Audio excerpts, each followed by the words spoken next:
Estos mosquitos que están viendo tienen realmente preocupados a los vecinos del barrio de Piletas, en Las Palmas de Gran Canaria. Hace unas semanas estuvimos allí conociendo la dura realidad que viven los vecinos de la zona, siendo asediados por fuertes picaduras.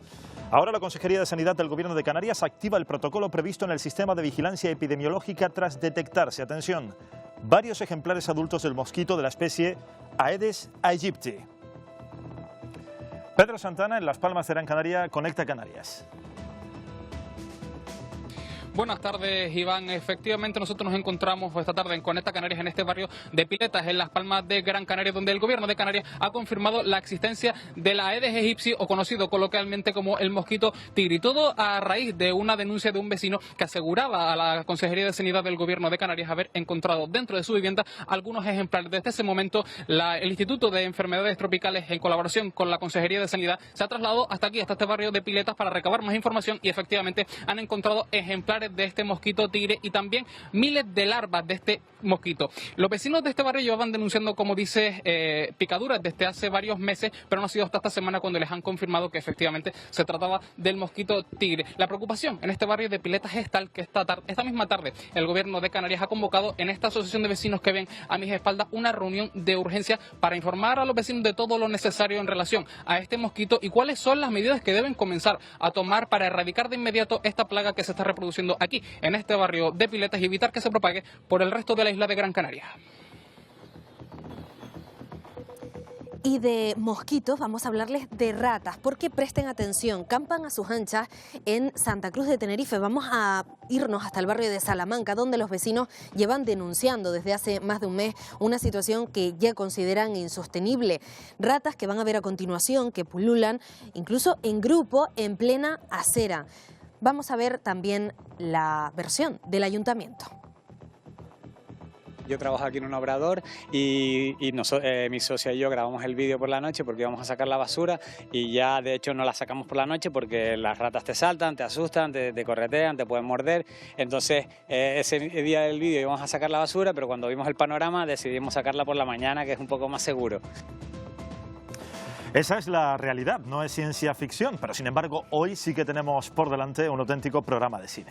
Pues sí, la verdad que sí, porque nosotros somos muy cinéfilos y hemos querido conocer la historia de Andrés Padrón, un canario de 83 años que, ojito, tiene una de las colecciones de cine más grandes de la historia, hasta 1,5 millones de documentos visuales. Vean.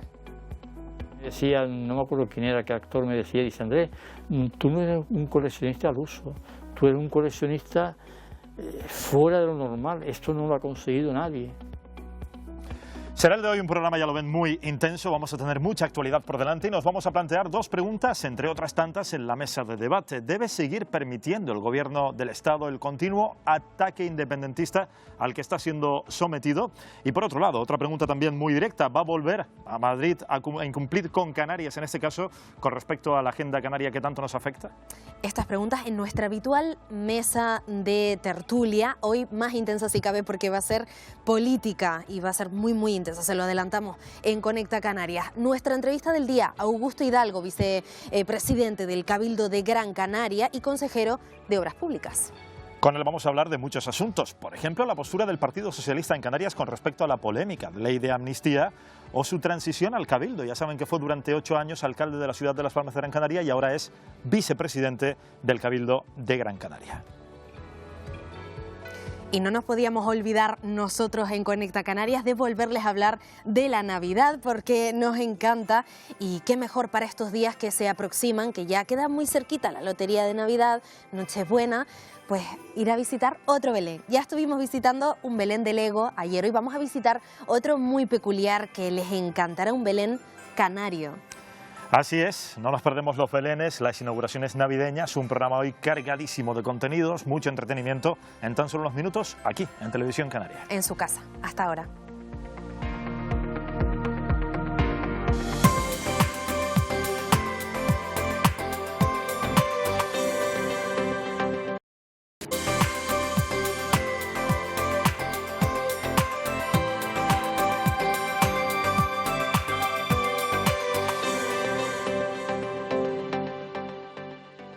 Después de varias semanas siendo víctimas de constantes picaduras, los vecinos del barrio de Piletas, en Las Palmas de Gran Canaria, se mantienen en un sin vivir ante la presencia ya confirmada de mosquitos tigre.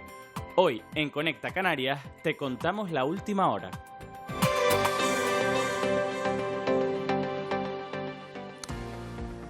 Muy buenas tardes, 17:45 minutos de la tarde, que estamos un día más en Conecta Canarias. Ya lo han visto, hay preocupación en el barrio de Piletas de la capital Gran Canaria por esa plaga de mosquitos que genera picaduras en diferentes zonas del cuerpo. Hay vecinos preocupados que piden explicaciones al respecto e incluso puede deberse a un estanque en el que efectivamente se están reproduciendo de forma incontrolada. Pero los detalles los tiene nuestro compañero Pedro Santana, ahí en Las Palmas de Gran Canaria. Pedro, Conecta Canarias.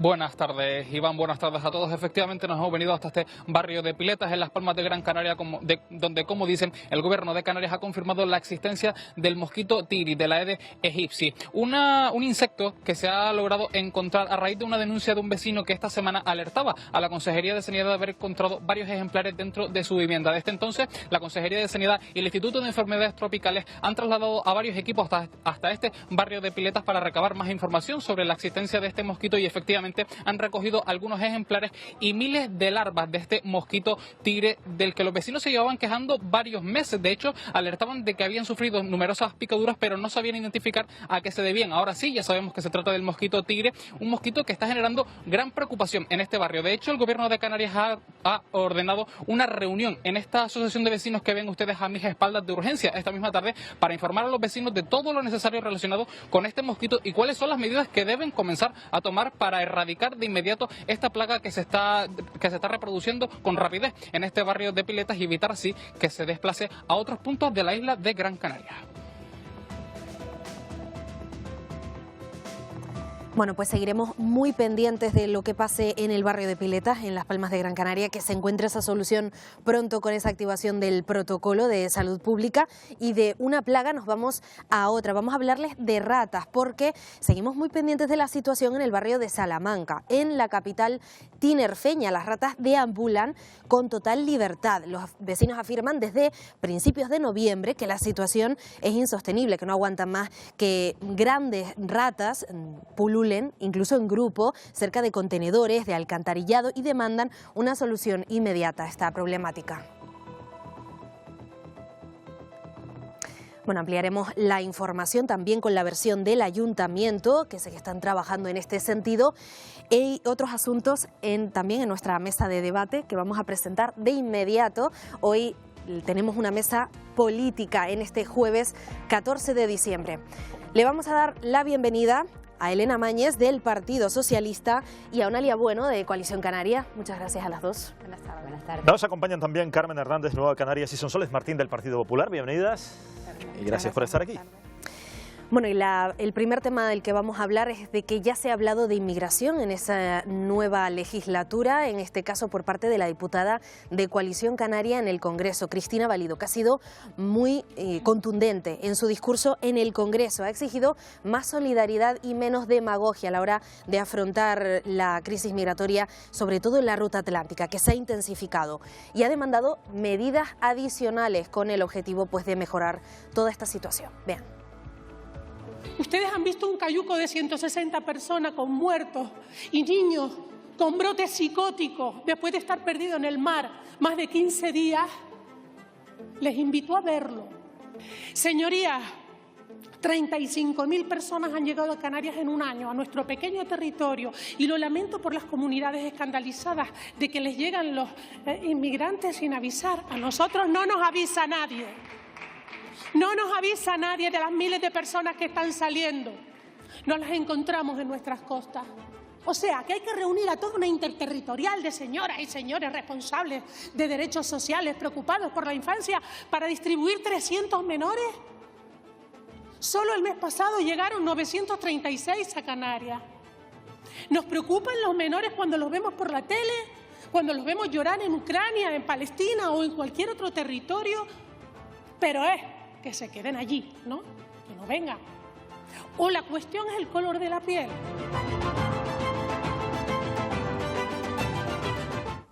Pues ya lo ven, muy directa. Cristina Valido lavó la cara a sus señorías, pero Desafortunadamente lo hizo a pocos, porque ayer el hemiciclo del Congreso estaba prácticamente vacío. No habían acudido a esa cita.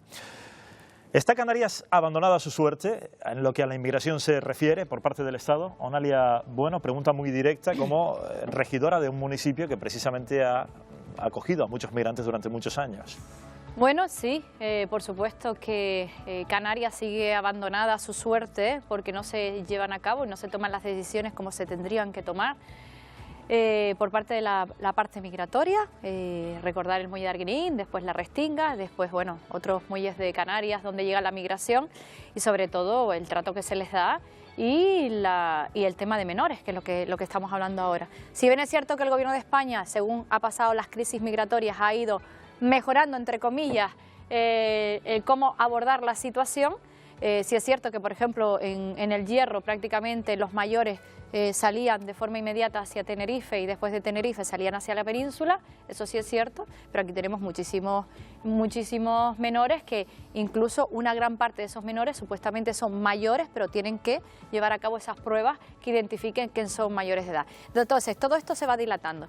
Y después también nos encontramos, bueno, la labor de policía que tiene que hacer el Gobierno de Canarias con esas ONGs que hacen una labor encomiable, pero si bien es cierto que por lo menos en los municipios turísticos vemos como muchos menores deambulan solos, creando y generando un estado incluso de inseguridad y uno de los problemas que tenemos es que dónde están precisamente esas ONG que están bajo la tutela del Gobierno de Canarias y si el Gobierno de Canarias está haciendo la labor de policía, cosa que en la época anterior con el Víctor de presidente no hacía y de hecho ahí tenemos imputados a unos cuantos responsables de ONG precisamente con lo que sucedió en Puerto Bello. Entonces el tema de la migración no es solo que lleguen y estén aquí y no tengamos capacidad para abordarlos, es que es muchas más cosas que el mandarlos a la península, son muchísimas más cosas que tenemos que poner sobre la mesa y realmente tener soluciones reales, no parches, porque lo que estamos teniendo a día de hoy son parches a medida que se alza la voz y a mí me encantaría poner sobre la mesa si esto hubiera ocurrido en el País Vasco, en Cataluña y hubiera sido decisivo los votos de los independentistas o de los del País Vasco, si esto no se hubiera solucionado de esa manera más inmediata. Yo entiendo que sí. Bueno, enseguida vamos a conocer la opinión del resto de las integrantes de la mesa, pero ya saben que en este programa nos gusta darles datos y vamos a mostrárselos de inmediato de las cifras de llegada de migrantes a Canarias en el archipiélago, porque desde luego 2023 ha sido un año de auténtico récord en la llegada de migrantes. A día 30 de junio, estos son los datos, las cifras, 12.192 personas han llegado a nuestras islas, fundamentalmente a la provincia de Las Palmas, Gran Canaria, Fuerteventura y Lanzarote. Ahí lo ven, 2.192 personas han llegado al archipiélago canario. Desde el mes de mayo concretamente, se ha visto también una tendencia que ha llamado muchísimo la atención a los servicios de emergencia. Llegan a Tenerife y a la isla del Hierro y lo hacen principalmente en cayucos. El cayuco equivale, para que se hagan una idea, a unas 4 pateras aproximadamente. Se da la circunstancia de que en la crisis de los cayucos del año 2006 venían la inmensa mayoría de Senegal en particular. Y atención porque en este lugar en concreto las embarcaciones son unas embarcaciones muy singulares, embarcaciones de pesca y también cayucos, que son las que están llegando a la isla de Tenerife y el Hierro ahora en mayor medida. De lo que se dan cuenta los servicios de emergencia es que se está repitiendo de nuevo esa crisis de cayucos del año 2006 en las mismas circunstancias. Salen de Senegal y llegan a Tenerife y a la isla del Hierro. A partir del mes de mayo, concretamente, pues ocurren muchas cosas, evidentemente, las cifras suben creciendo, pero atención a este dato también porque la isla del Hierro ha recibido en solo 2 meses más personas que las 11.280 que viven en la propia isla, que los propios herreños o los que no son herreños y viven allí. El 21 de octubre, concretamente, para poner datos más exactos, llegó el mayor cayuco en la historia de la ruta canaria, 320 personas, nada más y nada menos. A falta de 2 semanas, para cerrar el año, como saben, el 31 de diciembre, han llegado 12.192 migrantes al conjunto del archipiélago. Cifras de la crisis de los cayucos de 2006, 31.678 llegadas de migrantes, ¿vale? Esa cifra la tenemos que corregir porque aquí tendría que ir unos 36.000. A falta de 2 semanas para cerrar el año llegarían unos 36.000 en esa llegada de migrantes Y cifras de crisis de los cayucos en 2006, 31.678. Pues ya lo ven, ya hemos superado desde luego esas cifras del año 2006. Elena.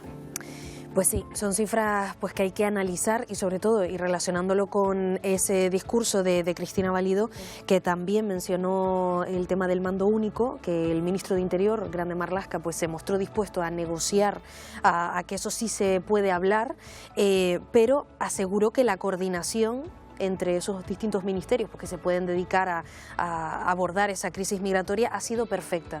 ¿Qué considera usted, Elena Mañez? Bueno, yo creo que primero cuando hablamos del fenómeno migratorio hay que hacerlo con rigor, ¿no? Tenemos que distinguir, por un lado, lo que tiene que ver con la gestión de las personas adultas que llegan a Canarias, que es competencia del Estado, y por otra, la gestión de los menores. Hemos visto la cifra, ¿no? Unos 36.000 migrantes han llegado a Canarias, pero no hay 36.000 migrantes en estos momentos en Canarias. ¿Por qué? Porque el sistema ha funcionado. Porque se están haciendo las derivaciones. Lo que pasó en Arguineguín, que son unas imágenes que desde luego a todos nos provocaron un gran rechazo. Hay que recordar que estábamos en pandemia, no se podían hacer las derivaciones, fue un momento de gran complejidad. Nos tocó gestionar, digamos, una doble complejidad dentro del fenómeno migratorio. Una vez que se ha podido recuperar la normalidad, empezaron las derivaciones. Se ha puesto en marcha un sistema flexible, hay más de 43.000 plazas para acoger a las personas migrantes en toda España, flexible porque hay que dar respuesta a los momentos en los que haya mayor intensidad. Se ha puesto en marcha o se está trabajando en el nuevo CATE del Hierro, es decir, hemos visto, porque tampoco cuando empezó el pico migratorio no había una infraestructura para atender a las personas migrantes y se ha ido mejorando a lo largo de este tiempo y habrá que seguir mejorando cosas. Aquí no decimos que todo esté hecho. Ahora, los menores, que es competencia de las comunidades autónomas, se logró por el Pacto de las Flores con Ángel Víctor en primera persona el primer acuerdo para repartir a esos menores a la península, para que además las comunidades autónomas tuvieran también la guarda y la tutela, es decir, que no permaneciera por parte de Canarias. Se lograron los 50 millones, que es verdad que hace falta más fondos para tener a los menores, pero que tuviéramos ya 50 millones consignados para destinar a los menores.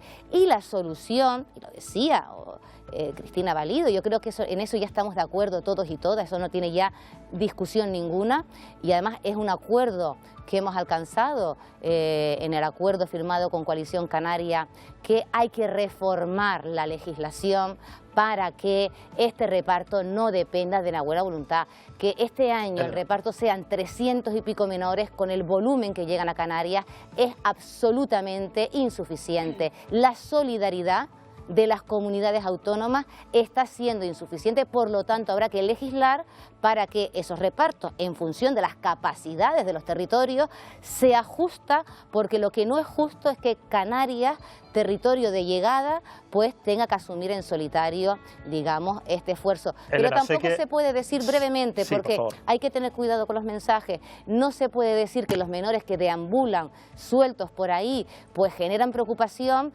porque si fueran rubios igual nadie se daba cuenta. Los menores no están en régimen cerrado, no han cometido un delito, como los menores en desamparo en Canarias, están en régimen abierto, pero tienen que ir acompañados de sus cuidadores. Tienen que ir acompañados de sus cuidadores. Están en régimen abierto, pero por ir lo tanto, acompañados de sus cuidadores. No están cerrados, no están encerrados con un bajo llave, para nada. Por lo tanto, se puede mover, claro, no, pero la preocupación es que se les ve, si fueran rubios nadie se daría cuenta que están acompañados o no. Por lo tanto, yo creo que esos mensajes hay que tener cuidado a la hora de lanzarlos. Sonsoles Martín, de Partido Bueno, Popular. yo lo que quiero decir antes de todo, lo primero es que Canarias es una comunidad solidaria, siempre ha sido una comunidad solidaria con los migrantes que han venido. Y es verdad que llevamos unos años con una situación muy mala, pero también es verdad que el Gobierno de España, que es quien tiene la responsabilidad de legislar, la responsabilidad de poner de acuerdo a las comunidades autónomas, la responsabilidad de tener los fondos para poder gestionar toda esta situación, no ha estado a la altura. Y es evidente que no ha funcionado el mando único, que no ha funcionado la coordinación ni entre los ministerios responsables ni entre las comunidades autónomas. Y eso, por mucho que se quiera decir, es que se ve. Canarias no puede ser una cárcel para las personas migrantes que quieren salir de sus países de orígenes para tener una vida mejor, porque que habría que verse en esa situación. Y yo, que hasta hace nada era profesora de francés en un instituto, tuve la oportunidad de hablar con menores que venían al instituto a contarnos por qué se habían venido, y son verdaderos dramas humanos, son verdaderos dramas humanos, y creo que eso tenemos que tenerlo muy en cuenta, sobre todo las personas que tenemos la responsabilidad de estar ahí. ¿Y qué ha hecho el Gobierno de Canarias desde que llegó? Intentar firmar un acuerdo con todas las formaciones políticas, que la firmaron todas menos Vox, para que Canarias estuviera unida trabajando por un pacto y regular esta situación que se tiene, pero no podemos olvidarnos de quiénes son las personas responsables. Y yo entiendo a Onalia perfectamente. Ella es alcaldesa de un municipio donde le han estado llegando pateras con menores y adultos, y es el municipio sin fondos, sin responsabilidad, como otros tantos, quienes lo han tenido que asumir y quienes lo han tenido que gestionar, porque las entidades responsables que vienen directamente del Estado, que están en nuestras islas por diferentes motivos, probablemente por no tener recursos, porque necesitan orden de sus ministerios, no han podido actuar. ¿Y qué haces? ¿Los dejas en la calle? Pues claro que no los dejas en la calle. Claro que hay que actuar y claro que hay que darles una respuesta humana a esas personas que vienen después de tanto tiempo de estar en el mar, y Canarias se ha volcado. Toda la ciudadanía canaria se ha volcado para darle esa respuesta, y yo creo que hay que hablar claro y decir las cosas. Cuando las cosas se hacen bien, y cuando se hacen mal, se hacen mal, y la respuesta de migración del Gobierno de España no ha sido la adecuada. También, está cambiando. También el enfoque y la perspectiva que se le dé por parte de las administraciones públicas, de la política, es muy importante, porque en el Congreso, por ejemplo, no sé si se habló más del drama humano o de los diputados, en este caso de la península, del PNV, de Vox, hablaban de clandestinidad en el reparto. O sea, era un poco centrarse más en otras cuestiones que en la migración en sí misma, puede ser. Bueno, yo lo que creo que el hecho migratorio, que además es un hecho, diríamos, connatural con el ser humano, que siempre ha existido y va a seguir existiendo porque África está al lado. África además hay pobreza, hay hambruna, hay la desertización que provoca el cambio climático, las guerras, la corrupción, es decir, que ese hecho va a seguir existiendo. La pregunta es qué podemos hacer desde los países más avanzados, desde la Unión Europea, desde Canarias, que es España y es Unión Europea, para afrontar ese hecho. Primero, el trato humanitario. Yo creo que en eso estamos todos de acuerdo. Cuando llegan tienen que tener un trato humanitario, no pueden estar abandonados en un muelle. Hay que ofrecerles pues el amparo que se le ofrece a un ser humano que lo está pasando mal. Y luego, efectivamente, yo estoy de acuerdo con la mayoría de los aspectos que se han dicho en la mesa en cuanto a que las derivaciones de adultos han funcionado, pero es verdad que tenemos un problema serio con los menores. Y yo, a la pregunta que se hace, si hay dejadez nacional con respecto a la inmigración en Canarias, yo creo que la distancia que hay, es decir, Madrid, España, nos ve como un territorio alejado, somos una región ultraperiférica y realmente no están respondiendo con la urgencia que este tema requiere, y por tanto yo creo que el Estado debe tomarse este asunto como lo que es un problema de Estado, y se tiene que implicar la Unión Europea, porque también es un problema de la Unión Europea, primero cambiando la ley. Estamos todos de acuerdo que hay que cambiar esa ley para distribuir a los chicos jóvenes, pero no por una cuestión de solidaridad, sino por una cuestión de responsabilidad. Es que esos menores, la ley cuando se crea y habla de que los menores son competencia de la comunidad donde vive el menor, no estaba pensando en este hecho, estaba hecha para otras circunstancias. Esto es una cuestión totalmente extraordinaria y por tanto debe tener una respuesta extraordinaria, y la ley se debe adaptar a esa realidad. Pero no solo porque Canarias no puede darle una respuesta humana, social, en materia de empleo y educativa a esta realidad, sino que es que esos chicos jóvenes van a tener muchas más oportunidades de desarrollo humano, de empleo, de educación, si pueden ir a otros lugares como es la península o Europa, que si vienen a Canarias. De hecho, ellos no vienen con el objetivo de proyectar un futuro en esta tierra, porque saben que no lo tienen, vienen siempre con un teléfono de un familiar que vive o en Francia o en Alemania. Por tanto, yo creo que el Estado no se ha tomado esto en serio. Estamos totalmente de acuerdo con que hay que cambiar la ley. Coalición Canaria ha perdido una oportunidad única para, en ese pacto, en esos acuerdos que ha firmado con Pedro Sánchez para apoyar su investidura, incluir este asunto de una manera más decisiva y más determinante y con unos plazos bien definidos para que esto tenga una solución rápida. Y sobre todo también Pedro Sánchez tiene además un papel importantísimo ahora en la Unión Europea, y debemos trabajar con los países de origen, porque también sabemos que Marruecos utiliza esta cuestión y abre y cierra el proceso migratorio por su frontera en función también o como forma de presión política. Es decir, yo creo que hay mucho margen para hacer, y yo con Onalia coincido que si esto, en vez de producirse al sur de Europa, en Canarias, se estuviera produciendo en Cataluña o en el País Vasco, ya sabemos lo que hubiera ocurrido, se hubiera resuelto muy rápidamente. Conclusión, Canarias debe tener más representantes en el Congreso, nacionalistas canarios, y que solo se sometan a la soberanía del pueblo canario. Sobre el grito de... múltiples, porque... Bueno, brevemente, si nos dejan, Elena, porque vamos muy justos de tiempo. Brevemente, por favor. Brevemente, es que tampoco se puede falsear la realidad. Si hay 43.000 plazas creadas, decir que el Estado, que el Gobierno de España no ha respondido, que el Pacto de las Flores no respondió, poniendo en marcha un montón de recursos para acoger a todos esos menores que estaban llegando en un momento de grandes dificultades. Se pusieron muchísimos recursos por parte del Pacto de las Flores. Se logró ese reparto, aunque sea insuficiente, fue un acuerdo del Pacto de las Flores. Todos los recursos que ha puesto en marcha el Gobierno de España, el otro día estaba aquí Ángel Víctor, y del Estado también. El Estado ha puesto en marcha recursos aquí, ha creado una red de la nada de 43.000 plazas en todo el territorio nacional. Si eso no es dar respuesta, las derivaciones de los mayores están funcionando. Entonces, que quedan cosas por hacer, que hay que seguir mejorando, que el movimiento de las personas no va a parar, es cierto, pero decir que no se ha hecho nada, que el Gobierno de España no ha, que esto es una cárcel, no hay 36.000 migrantes en Canarias. Entonces sí podría decir que esto es una cárcel, que se han quedado aquí y que no pasa nada, pero se están produciendo las derivaciones. Ahora, de verdad, yo estoy deseando que empecemos a debatir esa ley del menor, a ver qué pasa en las comunidades autónomas donde gobierna el PP y Vox, qué actitud van a tener cuando Vox niega que se tenga que destinar ni un solo euro, los hemos escuchado aquí en el Parlamento de Canarias, a los menores. Niegan eso. Ya veremos cuál va a ser esa postura cuando por ley, por obligación, tengan que responder todas las comunidades autónomas. Nombrábamos de Cataluña y de hecho es nuestra siguiente mesa de debate, Iván. Así es, vamos a cambiar de tema porque la tensión entre el independentismo catalán y el Poder Judicial se dispara, desde luego. Esta es la contundente intervención, la que van a ver, de la portavoz de Junts per Catalunya, Míriam Nogueras, que realizó contra los jueces del Tribunal Supremo. No tuvo pelos en la lengua y fue así de contundente.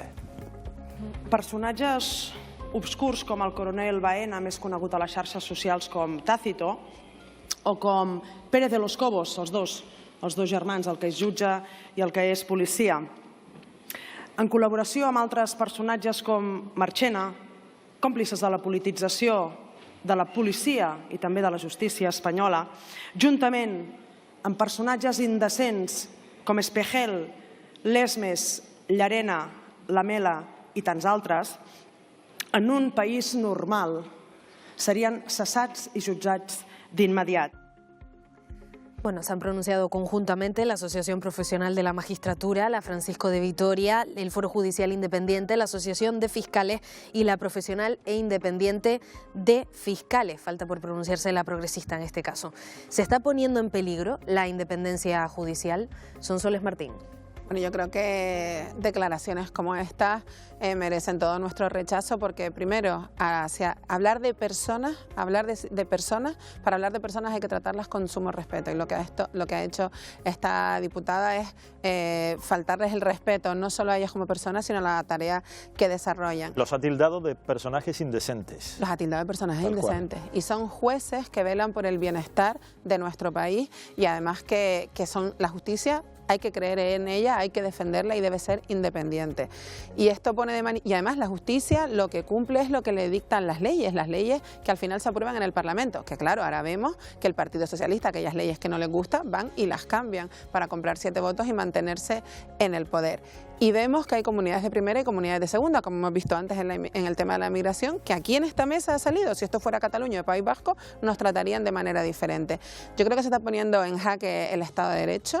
Yo creo que es verdad que todas las fuerzas democráticas van a protegerlo y van a defenderlo, pero que no hay derecho a que se escuchen en el Congreso de los Diputados, donde estamos representados todos y todas los españoles, este tipo de manifestaciones. Desde el Partido Popular las rechazamos, pero creo que es que, salvo el Partido Socialista y EH Bildu, toda la sociedad española rechaza este tipo de actitudes que se están viendo actualmente en el Congreso de los Diputados.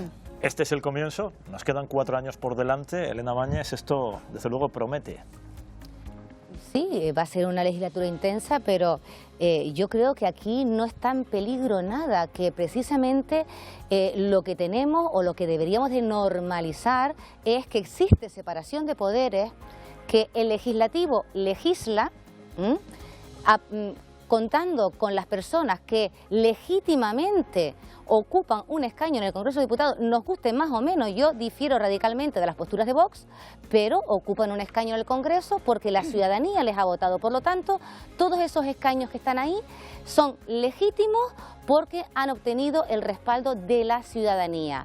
Las leyes se debaten y claro, las leyes se cambian. ¿Cuántas leyes han cambiado a lo largo de nuestra democracia? Porque hay que actualizarlas, porque la sociedad cambia y requieren nuevas respuestas. Claro que las leyes se cambian, para eso está el legislativo. El legislativo legislará y después funciona también nuestro sistema, que existe algo que se llama Tribunal Constitucional, que es el único órgano que puede decir si una ley es constitucional o no. Por lo tanto, lo que tenemos que hacer es dejar que funcionen las instituciones, respetar el papel que cada institución tiene que desempeñar. Los jueces tienen que juzgar, los jueces hablan a través de las sentencias y a partir de ahí las sentencias hay que respetarlas, por supuesto que sí.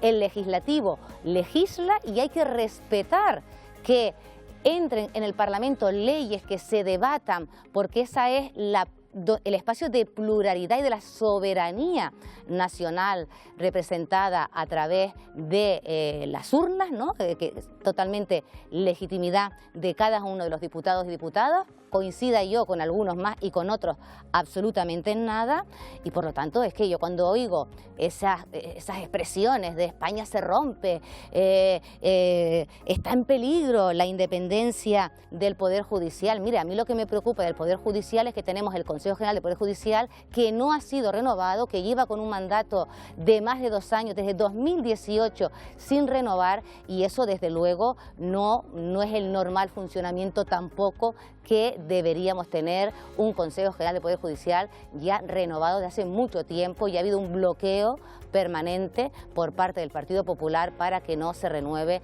el Consejo General. Yo espero que ahora conteste a la cita, a las fechas que se han dado, que nos podamos sentar a hablar y que podamos renovar el Consejo General del Poder Judicial. Pero aquí no se rompe nada y yo creo que no está en peligro la independencia del Poder Judicial en ningún caso. Y en este caso, el portavoz de la Asociación Judicial Francisco de Vitoria, Sergio Oliva, lo que ha dicho es que hay una deriva peligrosa de todo esto, cito textualmente, que lo próximo sea que los jueces lleven brazaletes como los judíos.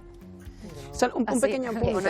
Bueno, es cierto, yo lo dije en la anterior intervención de la semana pasada, es decir, no es normal que en el momento en que estamos precisamente las diferentes asociaciones judiciales y fiscales tengan que pedir amparo a Europa porque no se sienten protegidos precisamente por el Poder Ejecutivo. Es la primera vez en la historia que hay una denuncia y han alzado la voz precisamente un Poder Judicial que a lo único que se dedica es aplicar la ley y hacer sentencias, y esto es alarma, y está alarmando en Europa también. Es decir, de hecho se está creando una comisión para ver si el Estado de Derecho en España se está respetando o no. A mí me parece lamentable, se está preparando.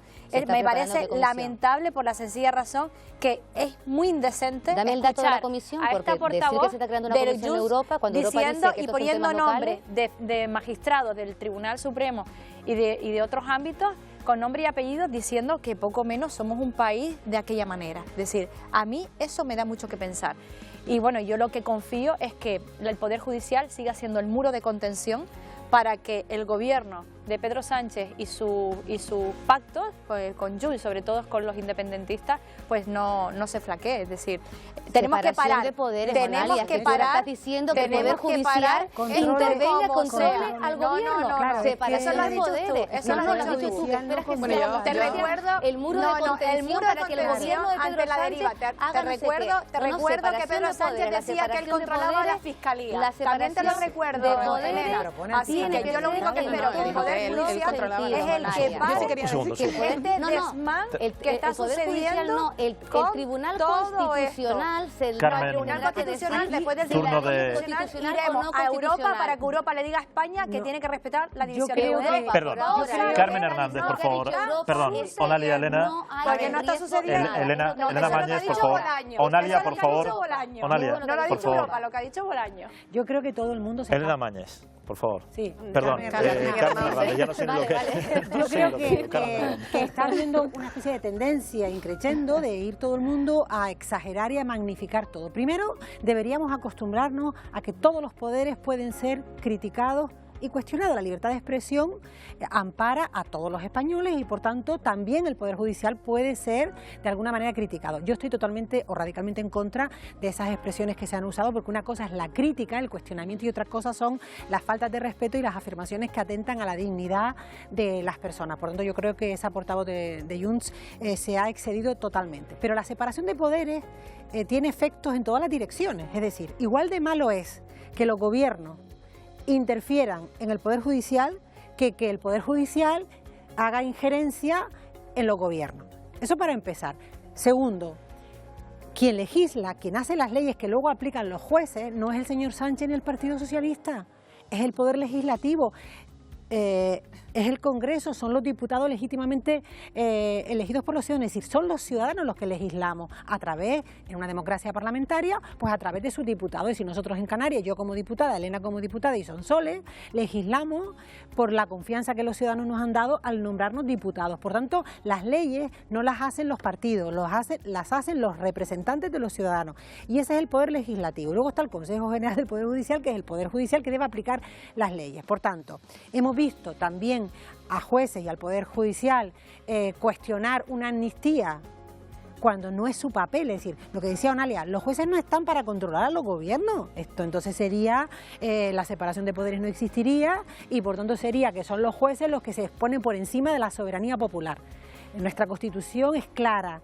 La soberanía popular está por encima de todos, de los jueces y de los políticos. ¿Y cómo se expresa la soberanía popular? Pues con sus legítimos representantes y con los gobiernos que además deben aplicar las leyes y aplicar lo que la ciudadanía les legitima. Por tanto, yo creo que aquí lo importante sería renovar el Consejo General del Poder Judicial. Esos 20 vocales que llevan, yo creo que más de 5 años sin ser renovados. Ahí saben dónde está el problema. Los ciudadanos deben saber que el problema está que el Partido Popular quiere que no sea la soberanía popular quien elija esos 20 vocales. De forma breve, sino de forma muy breve. De forma breve, Carmen. Dos cosas. Sino que lo eligen. Me acabo Venga. con esto, es decir, ¿cuál es la propuesta del Partido Popular? Es decir, ahora lo eligen los ciudadanos a través de sus representantes, los 20 vocales, incluso al presidente, que se elige luego con el plenario. ¿Qué quiere el Partido Popular? Que no, que la mayoría del Poder Judicial lo elijan los propios jueces. ¿Es un modelo? Algunos defendemos que no, que el mejor modelo es que sea la soberanía popular quien elija al Poder Judicial. Por alusiones, de forma Gracias, breve. Solo recordarle a Carmen que la soberanía popular es de todos los españoles y que todos los españoles vamos a decidir sobre todos los españoles, no los catalanes en Cataluña, los vascos en el País Vasco, que somos todos, que si hubiera un referéndum deberían ser de todos. Vamos a avanzar. Perdona. Y Elena, nada más que dos cositas. En toda la explicación de cómo funciona el Congreso de los Diputados y la ley se le olvidó decir dos cosas. Lo primero, que en España, cuando debatimos las cuestiones españolas, se hacen en el Congreso de los Diputados y no escondidos en Bruselas, que hoy se va a producir una reunión entre el presidente del gobierno, casi lo ha anunciado Junts, y Pedro Sánchez se esconde para no decirla. Y lo último es que respetar a las personas, a los jueces que intentan juzgar a prófugos de la justicia, que ahora el presidente del gobierno quiere hacerlos venir para atrás. Entonces, evidentemente estamos faltando todas las normas que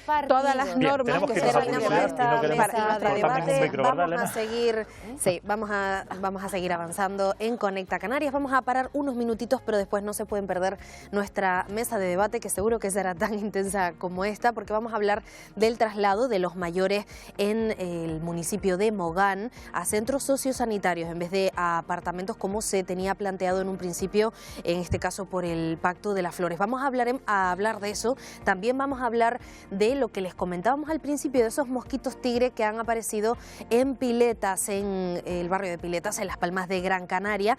Y también hablaremos largo y tendido en nuestra entrevista del día con Augusto Hidalgo, que es vicepresidente del Cabildo de Gran Canaria y consejero de Obras Públicas. Pero eso será en unos minutitos. Hasta ahora. ¿Cuáles son las infraestructuras prioritarias de presente y futuro para la isla de Gran Canaria? Hoy responde en nuestro plató Augusto Hidalgo, vicepresidente del Cabildo Gran Canario y consejero insular de Obras Públicas. Hablamos con él en unos instantes, en Conecta Canarias.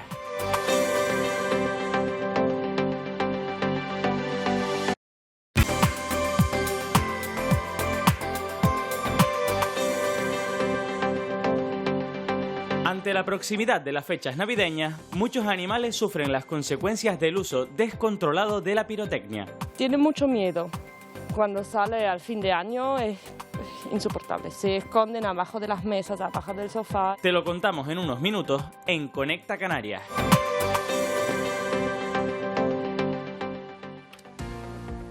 Bien, continuamos, 18 y 34 minutos de la tarde, 7 menos 25 casi, el Pacto de las Flores. El anterior gobierno de Canarias acordó en su momento derivar a personas mayores que tenían el alta hospitalaria a apartamentos en el municipio de Mogán, en la isla de Gran Canaria.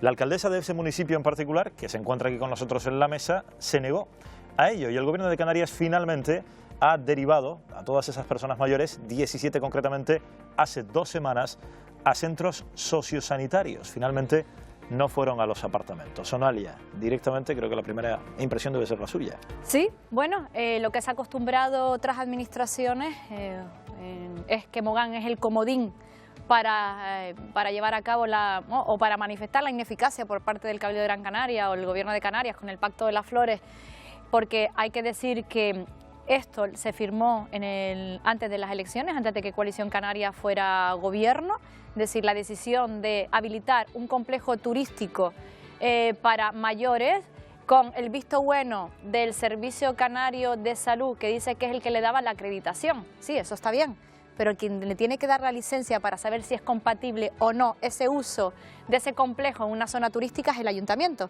Y precisamente la persona dueña del complejo nunca se manifestó y nunca fue al ayuntamiento precisamente a pedir la licencia para que le dieran la conformidad con ese informe compatible que le dieron el Servicio Canario de Salud para esos mayores.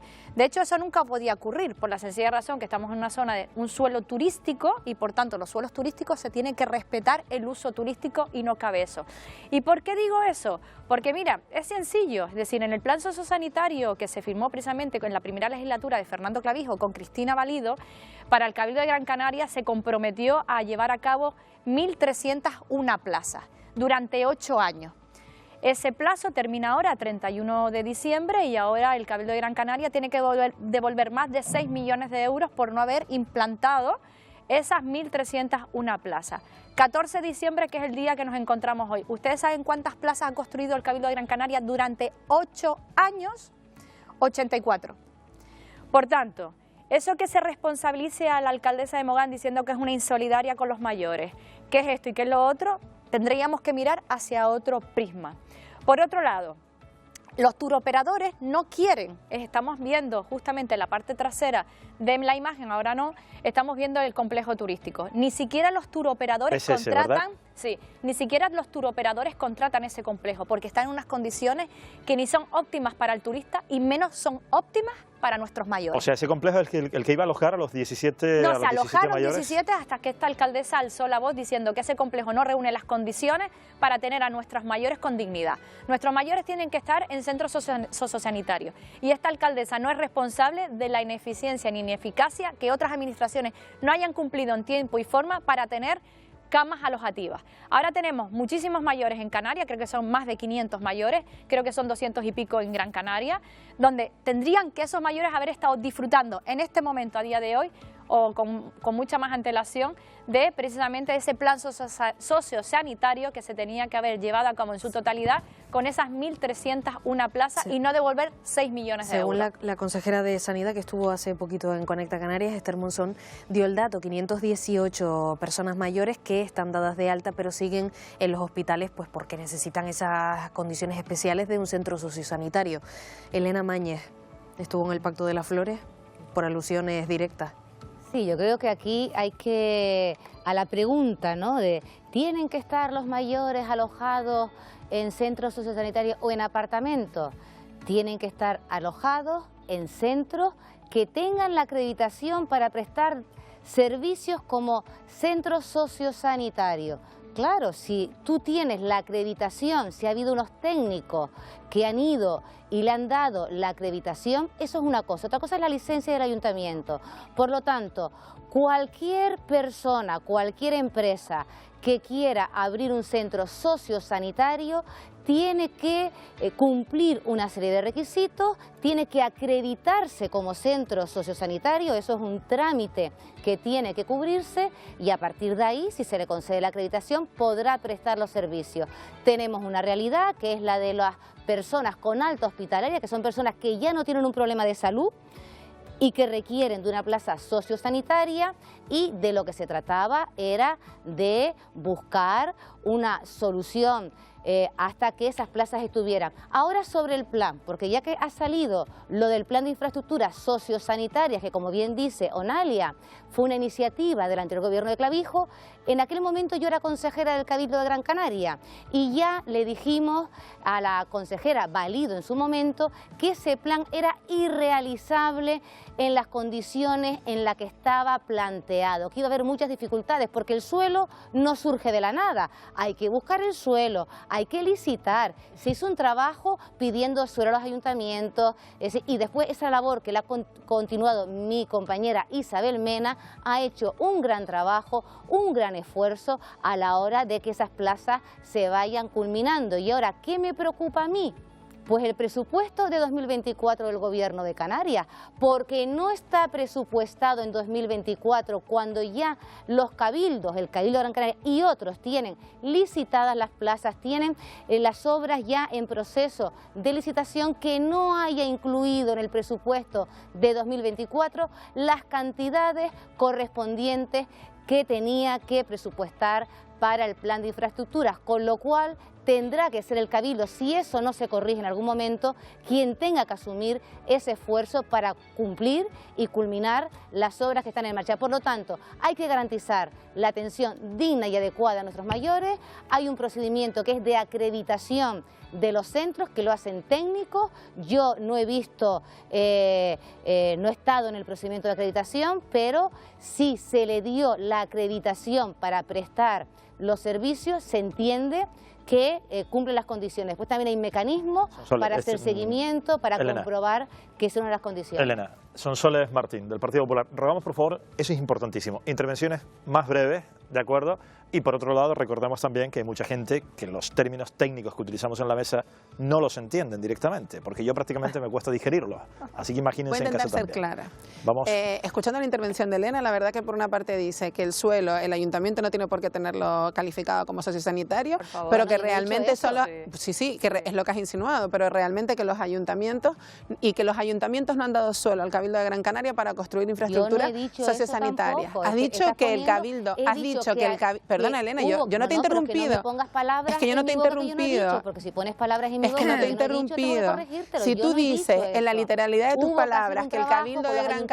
para que se den el suelo, y se hizo. Yo no he dicho que los ayuntamientos no quisieran dar suelo al Cabildo. Eso no lo he dicho. ¿Ahora me vas a dejar hablar? Sí, pero no pongas palabras en mi boca. ¿Pero me vas a dejar hablar? Sí, gracias. habla. Si tú dices que el Cabildo de Gran Canaria ha tenido mucha dificultad para encontrar suelo para construir centros sociosanitarios, pasan dos cosas: o no llamaron a los alcaldes o los alcaldes no le dieron los suelos. Es fácil. Y me cuesta pensar que con la necesidad de infraestructura sociosanitaria que hay en esta isla, los alcaldes y alcaldesas de Gran Canaria hayan dicho no, nosotros solo sociosanitarios, no me interrumpes, quedaste en que no me ibas a interrumpir, gracias. Por otra parte, quedaste en que no me ibas a interrumpir, gracias. Por otra parte, hay un problema gordo de sanidad con las listas de espera. ¿Por qué? Porque tenemos a 518 personas ocupando camas que deberían estar en centros sociosanitarios. Si esas camas estuvieran libres, las personas que están en las listas de espera podrían ser atendidas y podrían tener un mejor servicio y su sanidad mejoraría, operaciones y un montón de casos que estamos viendo.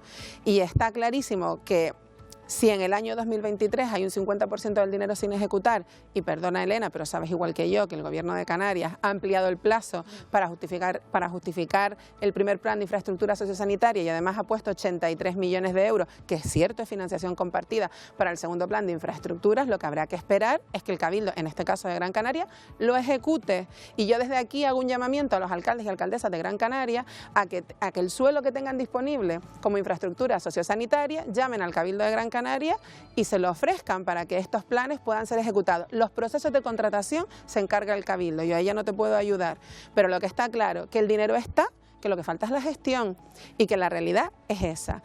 Y ahora bueno, lo pero que hay es que trabajarla y ejecutarla. A mí me gustaría, vamos a ver una cosa, hablamos de nuestros mayores. De nuestros mayores. De nuestros mayores. Entonces, primero hay que analizar si esas 500 personas que están ocupando plazas en hospitales no tienen familiares, lo decía el otro día la consejera, algunos casos la familia se podría responsabilizar y no lo está haciendo y van a derivar el asunto a fiscalía. Por tanto, correcto. primero también... Y debe ser así. Y debe ser así, es decir, los hijos y los familiares directos de esas personas, si pueden atender a sus mayores, y esto es una cuestión de compromiso y de ética, deben asumir esto.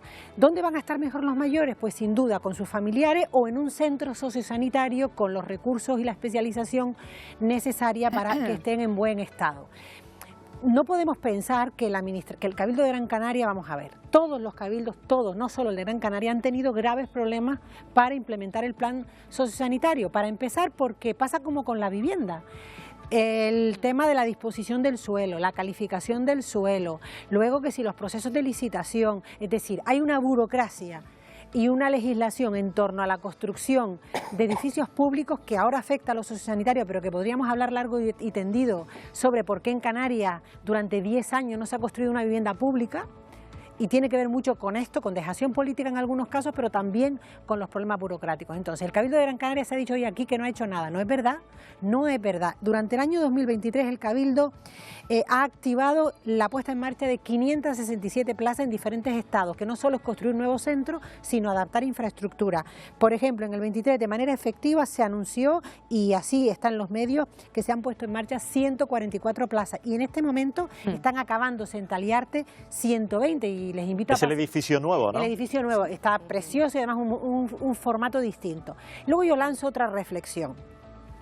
Existen otros modelos en Europa que están teniendo mucho éxito, que tiene que ver con que aquellas personas que pueden promover estancias sociosanitarias desde el ámbito privado, pues que tiene que ver con la vivienda compartida o los edificios compartidos, pues también podamos impulsar esta fórmula, porque esto también aliviaría la presión a lo público si pudiéramos, me estoy refiriendo a que un grupo de personas se conformen como una cooperativa y pongan todos sus recursos y su propia casa como inversión y construyan un espacio con características similares al sociosanitario, es decir, cada uno vive en su apartamentito, pero comparte un comedor, comparte la atención médica o la atención rehabilitadora, por poner un ejemplo. Quiero decir, esto es un problema serio, yo creo que no debemos estar buscando culpables, no creo que la solución de fondo esté en derivarlo a plazas turísticas, porque ese es nuestro modelo económico, es decir, el modelo económico no podemos reconvertirlo ahora en un modelo sociosanitario, porque si no estaríamos resolviendo un problema y creando otro nuevo. Carmen, tenemos que dejarlo. Carmen Hernández, Sonsoles Martín, Onalia Bueno y Elena Mañez, muchísimas gracias a las 4 por acompañarnos. Un placer como siempre. Gracias. ¿Puedo hablar la última? Gracias por estar en Conecta Canarias. Vamos a hablarles ahora de un tema del que hemos seguido investigado. Ha seguido esa investigación. Sale del hospital la mujer que supuestamente habría sido quemada viva en la casa por su pareja, con su hijo de 4 años dentro, en Tenerife. Se lo contábamos aquí en Conecta Canarias.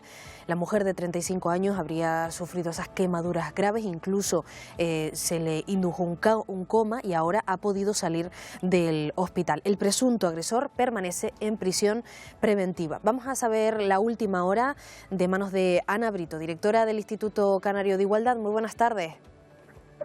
Buenas tardes. Bueno, ¿en qué situación se encuentra la víctima? Bueno, pues la señora está fuera del hospital, se encuentra realojada con su madre y con su hijo en un hotel que está subvencionado por la Red de Recursos de Violencia de Género de la Comunidad Autónoma de Canarias, evidentemente financiado por el ISI. El servicio del dispositivo de emergencia para mujeres agredidas, que es lo que conocemos como el DEMA, ha estado apoyando en todo momento a los familiares desde el minuto cero en el que se produjo la agresión. Y no solamente es que haya estado apoyándola desde el minuto cero, sino que sigue haciéndolo. La señora está con una serie de quemaduras que necesitarán ayuda sanitaria durante un largo periodo de tiempo, y hay otro tipo de secuelas que son las psicológicas y las físicas que le afectan tanto a ella como a su hijo, como a los familiares, que también necesitarán de seguir un tratamiento.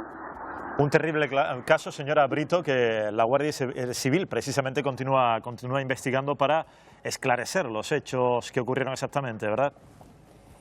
Sí. El agresor, el que hizo tremenda barbaridad, está encarcelado, como debe ser, procesado. ¿En qué momento se encuentra esa investigación? Imagino que tendrán esos mayores datos. ¿Se ha confirmado que ha sido un caso de violencia machista? Yo solo le puedo dar estos datos y seguir insistiendo que la violencia de género está patente, que tenemos que unirnos toda la sociedad para continuar luchando contra este problema estructural, pero el resto de datos de los que se dispone están bajo secreto de sumario. Por supuesto. Brevemente, Ana Brito, ¿qué procedimiento se está siguiendo con el menor para, pues, obviamente evitar todas esas secuelas lo máximo posible? Tanto él como su madre están recibiendo por parte del DEMA ayuda psicológica. Mientras permanezcan bajo nuestro servicio, lo seguirán manteniendo. Pues Ana Brito, directora del Instituto Canario de Igualdad, muchísimas gracias por atendernos estos minutos. Y a usted por ayudarnos a nosotros a prevenir y comentar lo que está ocurriendo en una sociedad con tantas dificultades a diario. Muchísimas gracias. Bueno, y recordarles 016-112 o mascarilla 19 en la farmacia. Efectivamente. Bueno, pues vamos a cambiar de asunto. Le hemos anunciado al principio del programa. Fue alcalde de la ciudad de Las Palmas de Gran Canaria durante 8 años. Actualmente afronta la vicepresidencia del Cabildo de Gran Canaria. Además es consejero de Obras Públicas e Infraestructuras, Arquitectura y Vivienda del Cabildo de Gran Canaria. Vamos a tener, desde luego, muchas preguntas que formularle. Enseguida vuelvo, Elena, a Augusto Hidalgo, vicepresidente del Cabildo de Gran Canaria, al que, bueno, a punto he estado yo de presentarle ya como alcalde nuevamente, sí, porque han sido 8 años. Me pasa a menudo por la calle todavía. 8 años muy intensos, claro, le dirán, alcalde, que tengo un problema. Y se le dice, mire, a mí ya no me corresponde esto, ahora directamente Bueno, a veces no puedo decir tampoco eso. Pero bueno, es normal, la gente te para por la calle todavía y te pregunta sobre temas comunes, pero bueno, eso me imagino que lo llevaré, cada vez eso se pasará menos y espero me pregunten por otras cosas también relacionadas con mis nuevas responsabilidades. Resulta inevitable empezar la entrevista preguntándole por la actualidad nacional política, con esta polémica con la ley de amnistía. Usted desde el primer momento en sus intervenciones, incluso públicas, ha sido muy partidario del perfil político del propio presidente del gobierno, de Pedro Sánchez. ¿Qué opinión tiene de todo lo que está ocurriendo? Bueno, lo he dicho públicamente y me ha tocado casualmente defender esta posición en el Cabildo porque se ha llevado ese debate por parte de la oposición al Pleno del Cabildo Insular. Yo soy un defensor de medidas de este tipo que lo que intentan es abordar un problema que es un problema político, que yo entiendo que además son difíciles de abordar, porque un representante público, un presidente del gobierno, un gobierno nacional, cuando toma una decisión de este tipo es consciente de que hay un sentimiento que es mayoritario en España, de que los que tomaron la decisión unilateral de independencia, la famosa DUI catalana, pues respondan ante la ley como lo hicieron ya varios de ellos, ¿no? Que estuvieron en la cárcel incluso, y que los que se escaparon cumplan condena. Si son evidentemente condenados, pero como mínimo pasen por el juicio que los juzgue y determine si tienen que pasar por la cárcel o no. Y ese es un sentimiento generalizado. Tomar una decisión contra esto es sin lugar a dudas de riesgo. Evidentemente los números electorales tuvieron un resultado, pero es verdad que yo personalmente siempre he sido defensor de que estas decisiones, aunque sean crudas, hay que tomarlas. Si hay un problema político que resolver, hay que resolverlo desde el punto de vista político, sobre todo cuando no ha habido problemas ni efectos de sangre, ¿no? Pero incluso a nivel internacional, incluso cuando hay resultados de sangre en algunos lugares del planeta, la amnistía ha sido un argumento cuando hay un problema político detrás para intentar resolverlo. Esto evidentemente supone también un desgaste para la organización en la que yo estoy, el Partido Socialista, un debate interno incluso en nuestra propia militancia, y es duro además defenderlo porque los propios afiliados y compañeros lo sufren en las calles. Nuestras sedes han sido hostigadas y acosadas. Y esto es complicado, pero bueno, si se tiene claro lo que se defiende, yo creo que se tiene que respaldar y apostar por ello.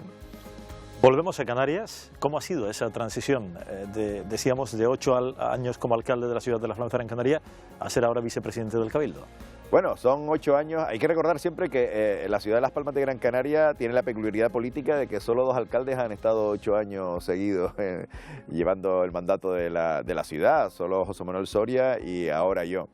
Espero que Carolina Darias sea la primera mujer que lo haga, pero demuestra que la ciudad de Las Palmas de Gran Canaria es una ciudad con dificultades para ser gobernada mucho tiempo, tiene un desgaste importante porque a diferencia de otros municipios de Canarias, es el más poblado evidentemente, pero tiene una presión política inmensa. No solo es el día a día de una administración local, qué pasa con las alcantarillas, con las aceras, con las farolas, con el asfaltado, sino que además uno tiene que tener un proyecto de desarrollo a largo plazo, de gran ciudad, es una de las 10 grandes ciudades de España, y eso genera debates inmensos a los que yo creo que hay que afrontar con responsabilidad y también con valentía. Yo intenté hacerlo, bueno, los ciudadanos me dieron un respaldo, casi el doble de respaldo en las siguientes elecciones. También yo estaba convencido de que en este tipo de responsabilidades no se debe estar más de 2 mandatos, pero eso es una decisión personal mía, que no está escrito en ningún lado, ni es una obligación. Y lo que hicimos es yo darle el relevo y buscar una candidata que incluso mejore lo que he hecho yo, que espero que sea así, y estoy convencido que va a ser así, que es Carolina Darias. Y el paso a una responsabilidad como la del Cabildo, pues bueno, yo ya conocí al Cabildo, precisamente estuve con Carolina Darias hace muchos años en la oposición, es verdad, pero es una institución distinta, es local, pero te permite más tiempo para pensar, no tienes la presión política de una administración como la del Ayuntamiento de Las Palmas de Gran Canaria, pero al mismo tiempo yo creo que es preciosa para proyectar, y en el ámbito en que yo estoy, proyectar en el ámbito de la vivienda, de las carreteras, yo creo que es fantástico y yo espero aportar desde el punto de vista político en este sentido, ¿no? ¿Cómo funciona ese pacto en este momento en el Cabildo de Gran Canaria? Partido Socialista Nueva Canarias. Yo creo que de manera excelente. Yo ya conozco a Antonio de hace 8 años, bueno, lo conozco hace muchos años antes, pero bueno, desde el punto de vista del día a día, él ha sido 8 años presidente del Cabildo, mientras yo he sido alcalde de la ciudad. Era inevitable que constantemente tuviéramos una relación. Fíjense, ha sido habitual que el presidente o presidenta del Cabildo de Gran Canaria tuviera el primer choque institucional siempre con el alcalde o alcaldesa de Las Palmas de Gran Canaria, independientemente de que fueran del mismo color político. Eso ha sido histórico, a veces más resaltado públicamente, a veces más soterrado. Sin embargo, yo creo que hemos llevado una relación fantástica durante estos últimos 8 años y eso también ha favorecido el hecho de que podamos gobernar con facilidad, además teniendo una mayoría muy holgada en el Cabildo insular. Algunos decían que las elecciones prácticamente lo que había que ver era quién conseguía un voto más que el otro, porque éramos la primera y la segunda fuerza política claramente, es lo que pasó al final, por unos miles de votos, pero creo que mi responsabilidad a la hora de que se quedara claro que la presidencia era de Antonio, pues es la de garantizar la estabilidad. Creo que lo estamos haciendo, estamos funcionando de forma muy fluida. Casi todos los consejeros son los mismos que estaban en el anterior mandato. La diferencia es Raúl García Brin en el grupo de Nueva Canarias, que ya lo fue en su momento y trabajaba en el gobierno insular, en el anterior mandato también, y Aridane Romero en Deportes por el Partido Socialista y el que les habla, ¿no? Que hemos venido al Ayuntamiento de Las Palmas. O sea que todo está siendo muy fluido y fácil, ¿no? Me gustaría que hablásemos de presupuestos en el Cabildo de Gran Canaria. Se incrementan las partidas, en este caso también en vivienda en particular, con la intención de crear más de 300 viviendas sociales precisamente para personas que las necesitan. ¿De qué forma se está abordando este problema de la vivienda en particular? Un área que de la que usted es responsable en el Cabildo de Gran Canaria. Bueno, yo tengo, es uno de los elementos que yo quiero resaltar, sin lugar a dudas, durante este mandato. Es verdad que el Cabildo, como el resto de los cabildos, no son competentes en esta materia. Pero el Cabildo Insular de Gran Canaria asumió en la época de José Miguel Pérez el compromiso de optar a un segmento de la población que no es el más desfavorecido, al que se encarga la política de vivienda del gobierno de Canarias y del Estado también, en colaboración, quiso ir a un segmento justo el superior, que es clase media, que trabaja, pero que no tiene la posibilidad de conseguir tener un sueldo que le dé para pagar una hipoteca o un alquiler en condiciones aceptables, o conseguir un piso en condiciones. Este segmento ya se apostó por él en aquella época de José Miguel Pérez. Se construyeron unas 64 viviendas en la aldea de Gáldar, que hoy siguen siendo del Cabildo Insular y que gestiona el área que yo llevo. Mi idea es aumentarla a más de 300 viviendas. Mi idea es que al menos 64 pues se construyan ya en este mandato. Tengo recursos y financiación para ello, y unas 300 se puedan iniciar. Tenemos los suelos, tenemos la posibilidad de los recursos. ¿Por qué? Porque efectivamente ese segmento tiene que tener la oportunidad de conseguir vivienda, y en Canarias tenemos un problema que tiene España, que es que la vivienda protegida está por debajo del 2%, Canarias por debajo del 1,5% de la oferta de viviendas que hay. El sector privado no es capaz de ofertar, sobre todo en un lugar con poco suelo como es Canarias, o con mucho suelo protegido y con posibilidades de tener poco suelo y con mucho turismo y con una población creciendo. No tiene posibilidad de dar al mercado la posibilidad de regular en condiciones aceptables para una clase media, condiciones de vida lo más digna posibles. Creo que podemos abordarlo con oferta, y la oferta tiene que ser pública. El sector privado tiene que seguir construyendo, lo está haciendo en Canarias, y el sector público tiene que aumentar la oferta con viviendas dignas y de calidad. Yo lo hice cuando fui alcalde, y además en este segmento tampoco era competente. Pero el Ayuntamiento de Las Palmas de Gran Canaria construyó más de 300 viviendas, en este caso de reposición, para tigrar viejos bloques como los de Tamaraceite. Se empezó con el de Las Reollas, y empezamos a construir este tipo de viviendas. O sea, el Ayuntamiento de Las Palmas de Gran Canaria, y Carolina Darias lo va a continuar, va a seguir construyendo en este sentido, y el Cabildo lo va a hacer también. Yo creo que la isla de Gran Canaria en eso se va a convertir en puntera. Va a tardarse, porque las casas no se construyen con un chasquido de los dedos, pero aumentar la oferta va a ser determinante, y es la única salida, es la única salida. Países como Austria, que no son precisamente países soviéticos, sino unos países que han practicado una política liberal durante muchos años en materia económica, tienen un mercado de un 30% en el sector de la vivienda, que está protegido de alguna manera por el sector público. En Viena te encuentras este tipo de porcentajes. Por tanto, no estamos hablando de ningún disparate, y eso garantiza que la gente pueda acceder a la vivienda en condiciones de igualdad y en condiciones de dignidad, ¿no? Que es lo que dice la Constitución, además. ¿Qué otros proyectos tiene en mente? Bueno, el grueso de la consejería que yo presido tiene que ver fundamentalmente con las obras públicas y las carreteras. Es la gran infraestructura de movilidad en este caso de la isla de Gran Canaria. Yo creo que las carreteras en Gran Canaria están en muy buen estado. Decir esto siempre genera debate, porque la perfección no existe y hay muchas cosas que cambiar, y en eso me voy a implicar. Digo que está en buen estado en comparación con, no quiero compararme con otras islas y demás, pero creo que no están en mal estado, pero requieren, primero, el tener unos contratos de conservación que sean acordes con la realidad que tenemos. Vamos a asumir más carreteras. Ahora dentro de poco nos van a ceder, en enero espero, el túnel de Faneque de la carretera de la aldea. Cuando se vaya terminando la carretera de la aldea nos irán cediendo esas carreteras para mantenerlas. Son muchos túneles, muchos viaductos que hay que mantener. Yo ya me estrené con un gran susto en el puente del Guiniguada. Estamos manteniéndolo con seguridad absoluta, pero estamos trabajando dentro de él. Lo explicaremos y se lo enseñaremos, espero en breve, a los ciudadanos, porque es realmente espectacular. La gente no sabe que estamos trabajando dentro del puente mientras pasan con sus coches. Porque no se percibe a simple vista, además. No se ve, es un trabajo interno. La gente piensa que es un puente macizo y es hueco, es una infraestructura de ingeniería impresionante, pero bueno, tuvo una falla de construcción importante que puso en jaque su estabilidad, hay que decirlo. Es verdad que no hay ningún tipo de problema de seguridad, está monitorizado al milímetro y se está reparando sus fallas para que dure 100 años, esa es la idea, no solo que sea seguro ahora, sino que dure 100 años esa infraestructura. Pero bueno, me he dado cuenta que hay que, y es lo que estoy trabajando ahora, en hacer un concurso que haga una revisión estricta de todos los puentes, como se hace con los túneles, que sí es mucho más estricta, de las carreteras de Gran Canaria, e impulsar otras que las tenemos que hacer con el Gobierno de Canarias, como es la tangencial de Telde o la ampliación de la avenida marítima en Las Palmas de Gran Canaria. Son grandes infraestructuras que esperemos que se resuelvan en los próximos años, o que se empiecen en los próximos años. Pues señor Augusto Hidalgo, se nos agota el tiempo, porque ya sabe cómo es el tiempo en la tele. Hay muchos asuntos que se quedan en el tintero, evidentemente. Esperamos volver a verle en una próxima ocasión aquí en el programa. Un placer. Gracias a ustedes, un abrazo. Gracias. Bien, Elena, pues continuamos.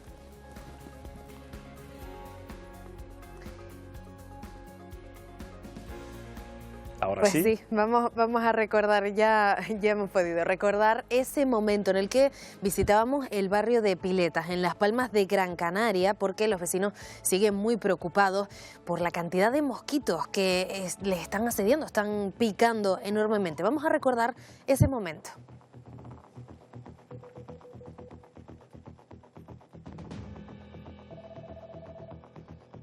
Vamos a recordar ese momento, a ver si los compañeros nos dan paso a ese momento que vivimos aquí en Conecta Canarias, en el barrio de Piletas, en Las Palmas de Gran Canaria. Hay varios vecinos que se están quejando de la picadura de mosquitos y yo creo que sea consecuencia del agua que está ahí emposada en la presa, pero es que ni se ven los mosquitos. Cuando ves las ronchas que te salen, que pica, una picazón horrible. Todavía me queda algo, esto no es nada más que lo que me va quedando, porque esto se hincha, sale una roncha. Tengo que estar con las ventanas cerradas y todo por si no entren, para que no me sigan fastidiando.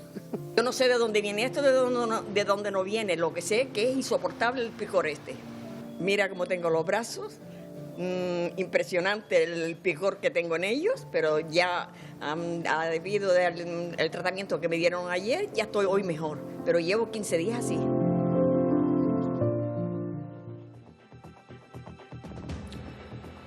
Pues resulta que esas picaduras de las que les hablábamos hace algunas semanas en Conecta Canarias nos han vuelto a traer a este barrio de Piletas, porque el gobierno de Canarias ha afirmado de que se trata finalmente del mosquito tigre, del Aedes aegypti, después de una denuncia de un vecino que se ha puesto en contacto con la Consejería de Sanidad alertando de que había encontrado ejemplares de este mosquito dentro de su vivienda. Técnicos del gobierno de Canarias se han desplazado hasta aquí, hasta este barrio de Piletas, y han encontrado ejemplares de este mosquito efectivamente, y han convocado una reunión esta misma tarde, pero esta mañana nosotros hemos estado aquí con los vecinos de este barrio y hemos hablado con ellos, y esto es lo que nos han contado. Vean. Los vecinos del barrio de Piletas, en Las Palmas de Gran Canaria, llevan meses sufriendo la presencia descontrolada de mosquitos que les han provocado picaduras de diversa gravedad, teniendo que recurrir incluso a recibir asistencia sanitaria. Yo creo que esto lleva cerca de 3 meses. Empezó en octubre, ya en octubre había gente que habían con picadas. Pues lleva todo ese tiempo. Se me han ulcerado las picadas, fatal, porque luego es que los médicos ni es una picada, pero no daban en principio de qué era. Recientemente, la Dirección General de Salud Pública del Gobierno de Canarias ha confirmado la presencia de la especie de mosquito tigre en este barrio, procediendo a activar el protocolo previsto para combatir a estos insectos. Las vecinas y vecinos de Piletas afirman vivir esta preocupante situación con temor. No es normal, es que jamás y nunca ha pasado esto aquí, que tengamos que ir al ambulatorio, porque es que no sabíamos en sí qué era lo que nos estaba picando. Veíamos el mosquito, pero no pensábamos que fuese de eso. Bueno, tampoco de miedo. Por la salud, pues lo primero, como se suele decir. No sabemos lo que trae esto. Porque esta picada queda en la sangre, pienso.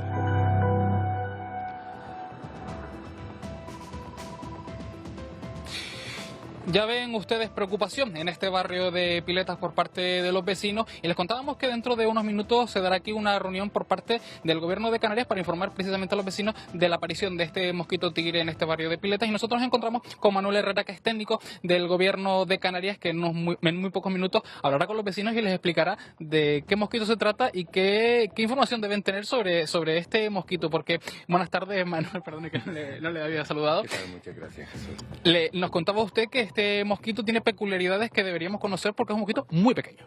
Sí, efectivamente, es un mosquito mucho más pequeño de los normales, de los habituales aquí en Canarias, y tiene otras peculiaridades. Primero, que es de color negro, que tiene unas bandas blancas y negras que lo hace muy peculiar, y que no zumba por la noche, no es el típico zumbido, o sea, como zumbe, no se trata del mosquito Aedes aegypti, no el mosquito tigre es otro tipo de mosquito, muy parecido, primo hermano, pero no es exactamente el mosquito tigre, y bueno, tiene una serie de particularidades, y lo que estamos haciendo son medidas ahora mismo de prevención, porque como riesgo para la población en cuanto a enfermedades no hay ninguna, y lo que estamos informando es como se trata de un mosquito que criamos nosotros, Él no viene, o sea, aunque haya venido de fuera, pero su sitio predilecto y donde encuentra refugio, comida, sangre y todo lo que necesita es en nuestras viviendas, dentro de nuestras viviendas. Entonces va a estar viviendo con nosotros. Y nos guste el reconocerlo, ¿no? Somos nosotros quienes los criamos. Y los criamos en nuestra vivienda, lo que pasa es que sin saberlo. Lo que vamos a hacer hoy es darle a todos los vecinos de la zona una serie de directrices para que sepan cómo identificar esto y qué hacer en cada momento. De si lo encuentro o no lo encuentro, sobre todo que sepan a quién recurrir. Y no tengan que estar buscando nada en una información alternativa que puede no ser cierto. Ahí van a tener nuestro número de teléfono, un correo electrónico, y bueno, pues por lo menos que sepan a ciencia cierta de qué es exactamente lo que vamos a hacer. Nosotros lo que hemos hecho ha sido coordinarnos, que es la parte más importante de todo esto, entre el Ayuntamiento, el Instituto Universitario de Enfermedades Tropicales, que también va a estar presente, igual que el Ayuntamiento, la Dirección de Área de Salud de Gran Canaria, que los técnicos, los inspectores de salud pública están haciendo una labor excelente, yendo casa y vivienda por vivienda, explicándole a los vecinos de qué es lo que tienen que hacer y detectando a ver si tienen estos mosquitos dentro, porque en la inmensa mayoría de los casos no lo sabían.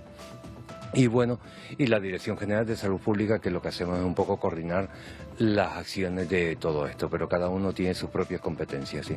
Un mosquito que como tal no entraña un riesgo a la salud pública, pero que es molesto por esas picaduras a las que los canarios no estamos acostumbrados a hacer un mosquito que viene de fuera. Efectivamente, o sea, nosotros no estamos acostumbrados a este tipo de mosquitos, entonces las picaduras son muy llamativas. Y estas picaduras tan llamativas además son muy urticantes, con lo cual nos pica mucho y nos rascamos. La situación se complica porque somos nosotros mismos quienes nos infectamos con las uñas, digamos, esas picaduras. Y empeoramos muchísimo la situación. Entonces yo lo que recomiendo en este caso es acercarse en casos más severos, pues por supuesto al médico de familia, al médico de cabecera que tenga, pero y si no, si son cosas digamos más banales, pues para eso tiene la farmacia y el farmacéutico está totalmente preparado para informarles y poderles recomendar el repelente para este tipo, porque no sirven todos los repelentes para este tipo de mosquitos, cuál es el repelente más adecuado o el remedio más efectivo cuando la afección es leve. Mensaje de tranquilidad, por tanto, del Gobierno de Canarias. Muchísimas gracias por habernos atendido y por explicar también a todos los canarios que este mosquito pues, no es tan peligroso como podría alarmarse alguno, no tienen que alarmarse. Y nosotros nos tenemos que ir porque a esta hora suele comer, que es un mosquito que suele picar en la última hora de la tarde y a primera hora de la mañana. No pica entre horas, podríamos decir. Efectivamente. Entonces, vamos a primera hora de la mañana y a última de la tarde. Pues entonces, como estamos a última hora de la tarde, Elena, nosotros ya dejamos aquí y le damos que se vaya a la reunión. Muy bien. Gracias, Pedro, y cuídate mucho. Nosotros vamos a hablarles ahora de mosquitos, pasamos a hablarles de ratas, porque hay muchísimas, siguen preocupando a los vecinos del barrio de Salamanca en Santa Cruz de Tenerife. Las hemos visto cerca de los contenedores de basura, de las alcantarillas, de los desagües. Esta es la situación. Fíjense en estas imágenes. 1, 2, 3 y hasta 8 ratas se pueden contar en este pequeño fragmento de vídeo grabado por un vecino del barrio Uruguay, en la capital tinerfeña. Llevan más de 6 meses denunciando esta situación que por el momento dicen no mejora. Pues mucho antes del verano empezamos ya con este problema y el problema sigue. Y no sé, habrán hecho algo, pero nosotros los resultados no los vemos. No parece que haya ningún tipo de actuación por el momento, ¿verdad? No, porque las ratas siguen campando a sus anchas aquí.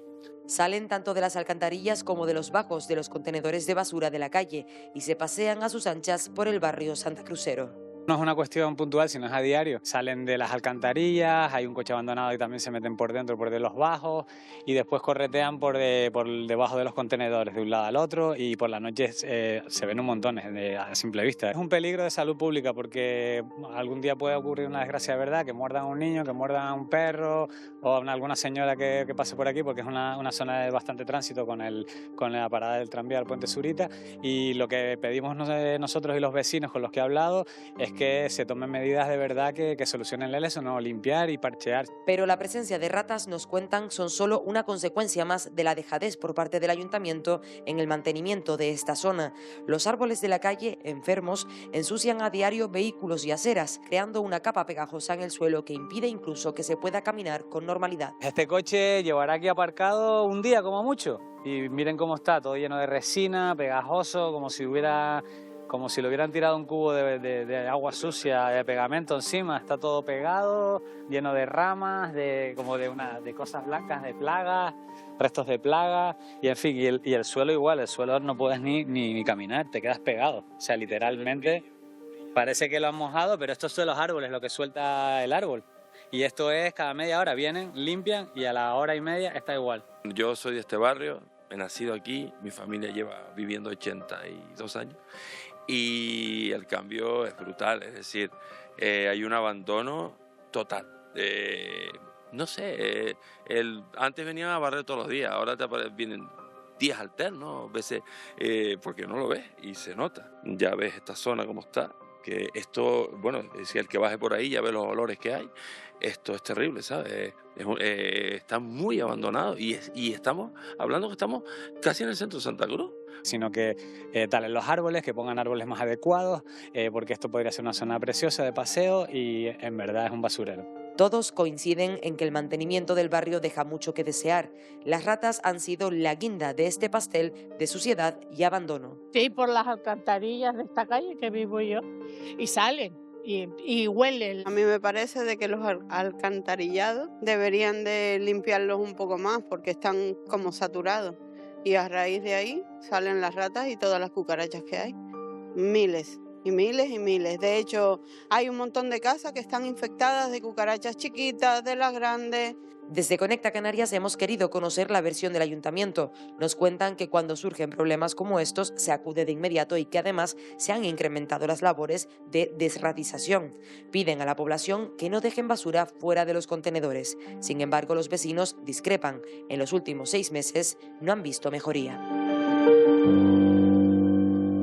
Nosotros hemos querido preguntarle precisamente a un experto en todo esto, Silvestre de León, técnico de Teneplagas. Muy buenas tardes. ¿Qué tal? Buenas tardes. Bueno, el origen de todo esto, los vecinos se remiten a esa suciedad. El ayuntamiento habla de que hay pues basura fuera de sus contenedores habituales. ¿Por qué surgen estas plagas? Bueno, quizás no se le dio la importancia cuando se le tuvo que dar, y ahora trabajar contracorriente, digamos, cuando ya el problema es muy gordo, es más complicado. Aparte de eso, los venenos con los que contamos nosotros ahora mismo, pues no son los mismos que hace 10, 20 años, porque se han prohibido muchas cosas y claro, eso dificulta mucho la labor de los técnicos que están ahora mismo trabajando en el ayuntamiento, seguramente. Bueno, ¿y la metodología que se puede hacer para eso? ¿Cómo se desratiza el procedimiento? Hay dos tipos de desratización. Una es en el subsuelo, se actúa en las alcantarillas, se ponen pastillas, geles, todo tipo de materia de ratización. Y otra se actúa sobre el subsuelo, o sea, a superficie. Por ejemplo, nosotros estamos llevando ahora mismo el Ayuntamiento de Güímar, lo que es las calles y todo eso, que hace un año atrás estaba con un problema muy gordo y bueno, ya lo estamos metiendo en vereda, pues haciendo todo tipo de actuaciones, digamos eso, bajo el subsuelo y sobre el subsuelo. Pues Silvestre de León, técnico de Teneplagas, muchísimas gracias por estar estos minutitos en Conecta Canarias y muy buenas tardes. Gracias, buenas tardes. Esperemos que esta situación se resuelva pronto por esta cuestión de salud pública. Nos vamos ya con Iván a nuestro cara a cara particular de Conecta Canarias.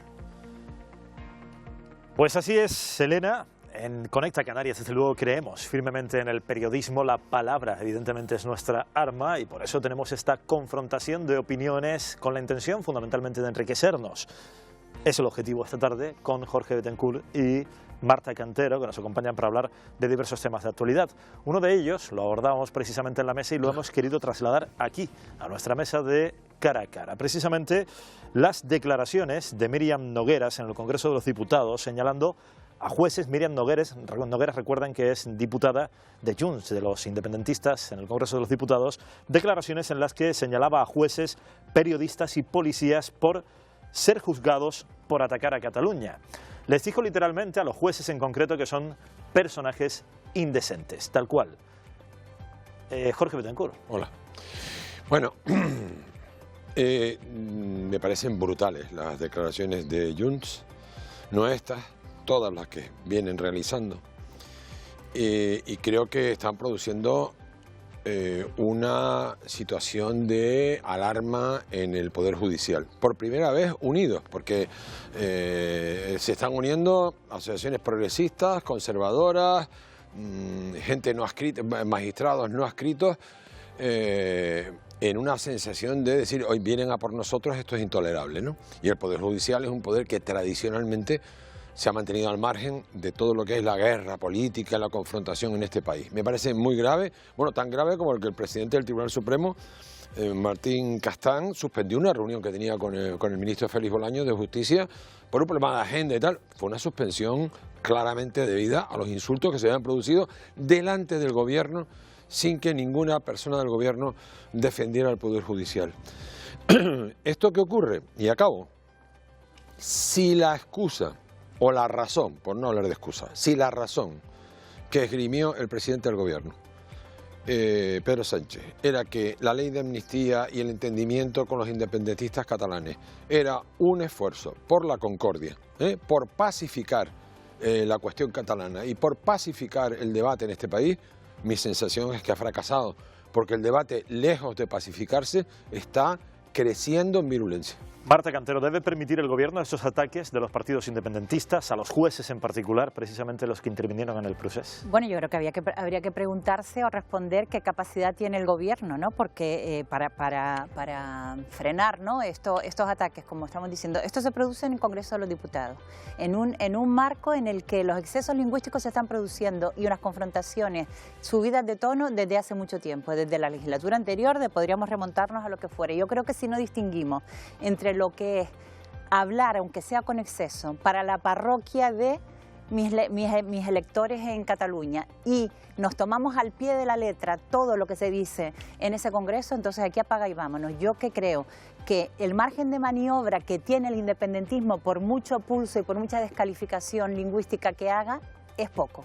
O sea, ya la vía de la unilateralidad creo que está ahora mismo cercenada y creo que ahí es donde está lo interesante de la amnistía. Yo discrepo de Jorge en una cuestión. Es verdad que la amnistía se ha planteado para con el objetivo de que Sánchez pueda formar gobierno, pero también abre una vía política para la solución de la cuestión territorial catalana que no está resuelta y que tensiona un montón el país, que no la ha abierto la justicia. O sea, la justicia sí acorraló a los independentistas en un acto ilícito que hicieron, pero después no resuelve el problema sigue abierto, por lo menos. Quiero entender, la amnistía tiene que ser el Tribunal Constitucional el que diga si es válida o no es válida, si es acorde a nuestras normas o no es acorde, tiene que ser el tribunal. Y el resto, yo prefiero dar un voto de esperanza y de oportunidad a que haya una posibilidad de reconducir la cuestión catalana por la vía de la política y del diálogo. Por lo menos quiero pensar que se puede intentar.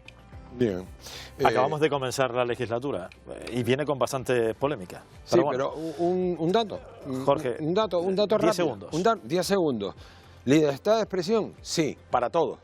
Para todos. Porque cuando algún burro de la derecha dice una barbaridad, esto no se puede tolerar. Pero igual que aquí, Jorge, se les critica a uno. Claro, pero libertad para sí, todos. Y luego, si es una vía para la concordia, para la solución política, si la solución política consiste en que un tipo te está apuntando por una pistola y tú le das la cartera, eso no se llama solucionar política, eso es un asalto. Siguiente tema, Jorge. Una amenaza, Presupuestos generales del Estado y pacto entre Partido Popular y Partido Socialista y Coalición Canaria, como saben, para que Pedro Sánchez pudiera ser investido presidente. ¿Habrá suficiente dinero para Canarias después de ese pacto alcanzado entre Coalición Canaria y el Partido Socialista?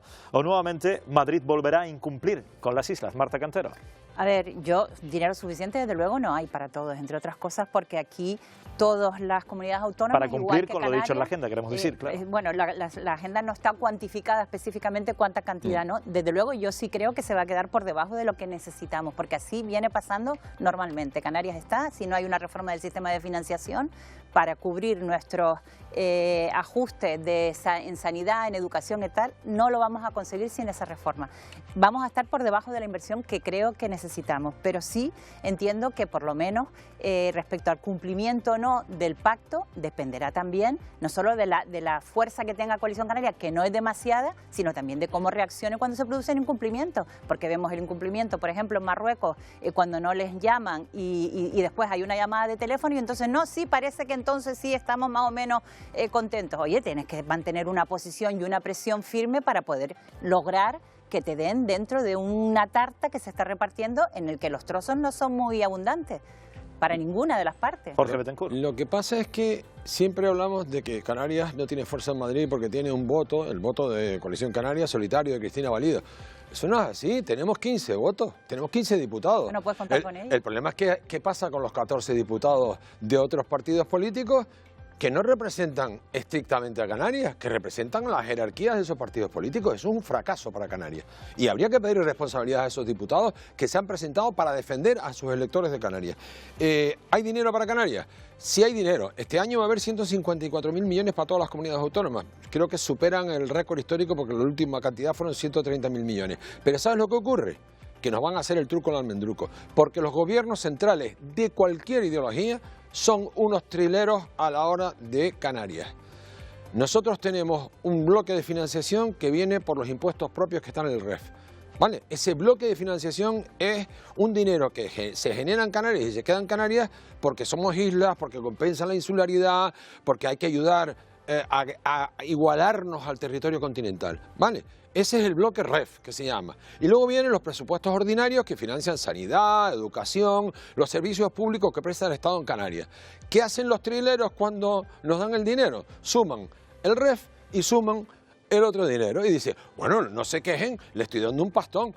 Mire, perdóname, lo que me estás dando por el bloque REF no es financiación, eso es para tratarme de manera diferente porque soy distinto. No me puedes sumar eso a la financiación ordinaria, me tienes que sumar a la financiación ordinaria y compararla con Cáceres, con Andalucía, con Aragón. Pero el problema, Jorge, yo creo que siempre ponemos el acento en el Estado, ¿no? El Estado es el incumplidor, el Estado es el que... Pero el problema Madrid, también... el Estado bueno, no, el Estado somos Madrid, todos, el gobierno central. Gobierno central, pero quiero decirte que al final creo que el problema lo tenemos aquí en Canarias, el problema es nuestro. Bueno. Porque si tú firmas unas cosas, si tú tienes una ley del REF que se incumple constantemente, ahora está el Parlamento volviendo a crear un comité para reformar el REF, para blindar el REF. Eso es una chorrada como la copa de un pino. Llevamos hablando de que hay que blindar el REF, pero si el REF es una ley que hay que cumplir... Eso es para cobrar dietas, Marta. Eso es para cobrar dietas. No, que lo no que tiene pasa sentido. es que no se pero si defiende... acabamos de aprobar la ley de REF. Último tema, cambiamos de asunto y ponemos sobre la mesa otro tema que desde luego está generando muchísima polémica, como es la regulación del alquiler vacacional. El gobierno de Canarias tiene un plan precisamente para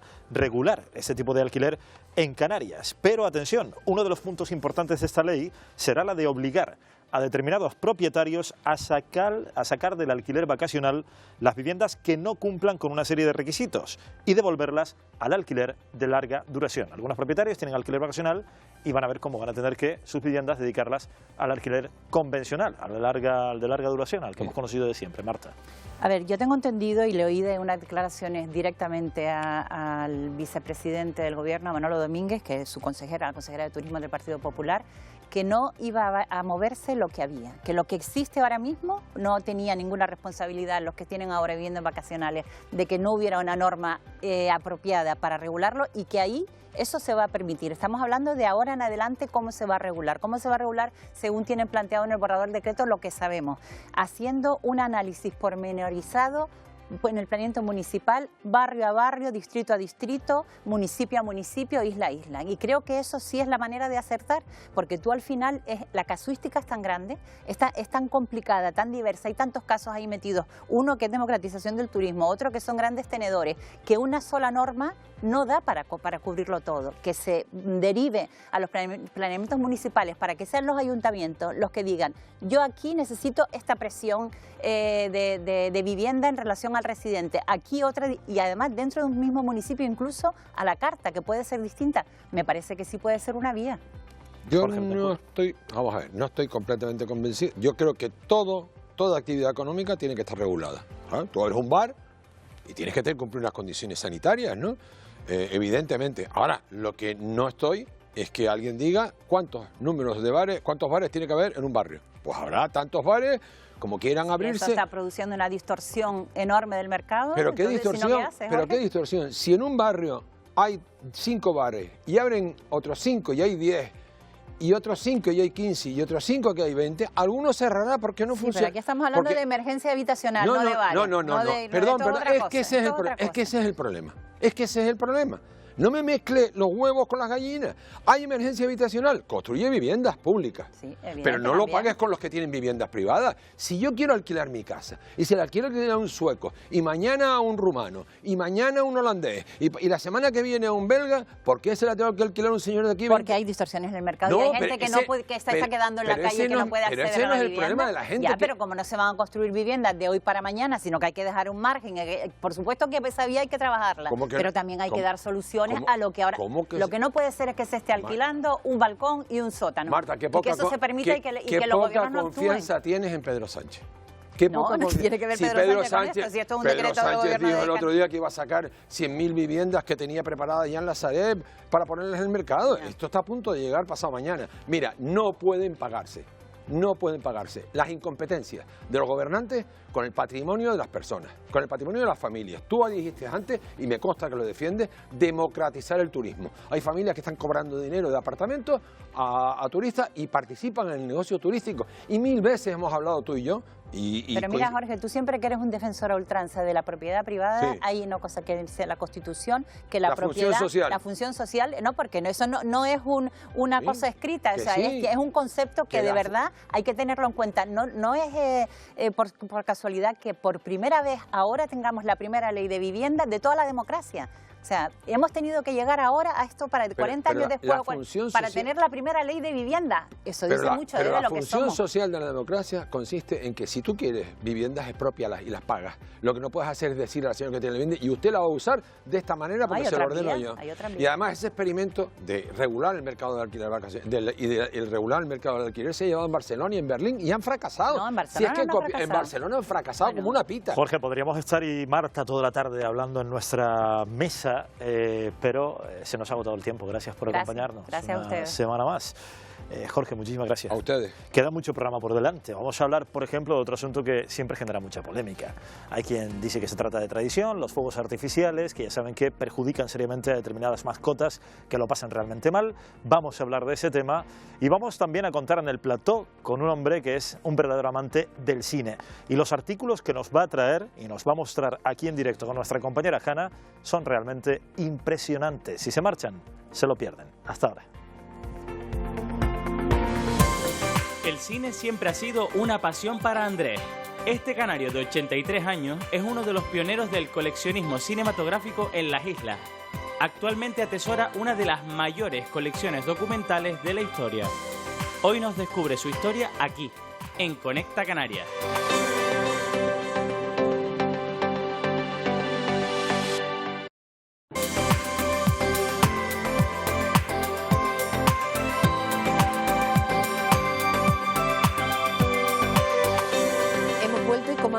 Detrás tenemos pirotecnia.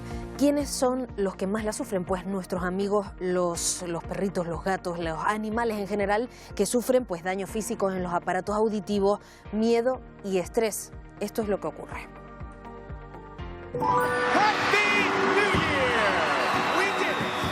Se aproximan las celebraciones y con ellas los espectáculos pirotécnicos y aunque muchos disfruten de ver el cielo iluminado con las luces de los fuegos artificiales, hay quienes sufren las consecuencias del impacto sonoro que producen.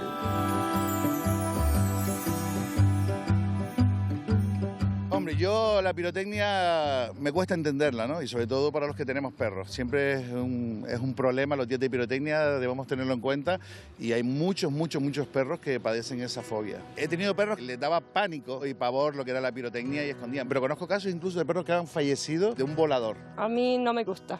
Yo creo que es una cosa que se tiene que prohibir, porque se asustan mucho, es más por los perros y por los pájaros y es una cosa que no hace falta.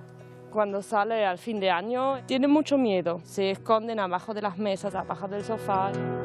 Se abre el debate. ¿Debería limitarse la pirotecnia? ¿Estarían ustedes a favor o en contra? Estoy a favor de que se intente, por lo menos dentro de lo posible, evitarlo, no solo por los animales, sino también por los niños, que hay muchos niños autistas también que lo pasan mal, o gente en general, y sí, yo estaría a favor. Cuestión de hablarlo, sentarlo, porque hay mucha gente también que trabaja con esto y se gana la vida, entonces yo pienso que drástico no puede ser, sería poco a poco ir buscando soluciones. Más allá de las opiniones, quedan dudas por resolver. Hablamos con una profesional para que nos explique, por ejemplo, por qué afecta tanto la pirotecnia a nuestros animales. Podemos hablar, por ejemplo, del perro y el gato y sabemos que su audición es muy superior a la nuestra para determinados decibelios. Entonces captan de repente un ruido brusco para el que no están preparados, no hay un previo, de repente es un bombazo, un estruendo enorme y que además ellos perciben con mayor intensidad y eso obviamente les asusta, les hace sentirse en alerta. Les produce incluso un cambio hormonal. Puede ir desde simplemente mostrar un poco de inseguridad o miedo o algún síntoma de ansiedad, por ejemplo, pues babeo excesivo, un poquito de taquicardia, hasta provocarles la muerte, por eso, porque se incremente de una forma muy brusca el ritmo cardíaco y se desestabilice. Y lo ideal es hacer una combinación de varias cosas, proporcionarles un sitio donde ellos se sientan seguros, pues los que están acostumbrados a un transportín, una jaula, ponérselo y tapárselo, a la vez cerrar, intentar localizar ese transportín o si no es un transportín hasta la mesa de la cocina tapada con una manta y algo, un juguete o una comida, un hueso, algún juguete interactivo en ese lugar para que se mantengan entretenidos. Soluciones que se pueden combinar también con tratamientos veterinarios para ayudar a nuestras mascotas a tratar la ansiedad. El impacto sonoro puede generar también problemas en niños o personas vulnerables. Por eso han surgido algunas iniciativas ciudadanas para tratar de limitar el uso de la pirotecnia.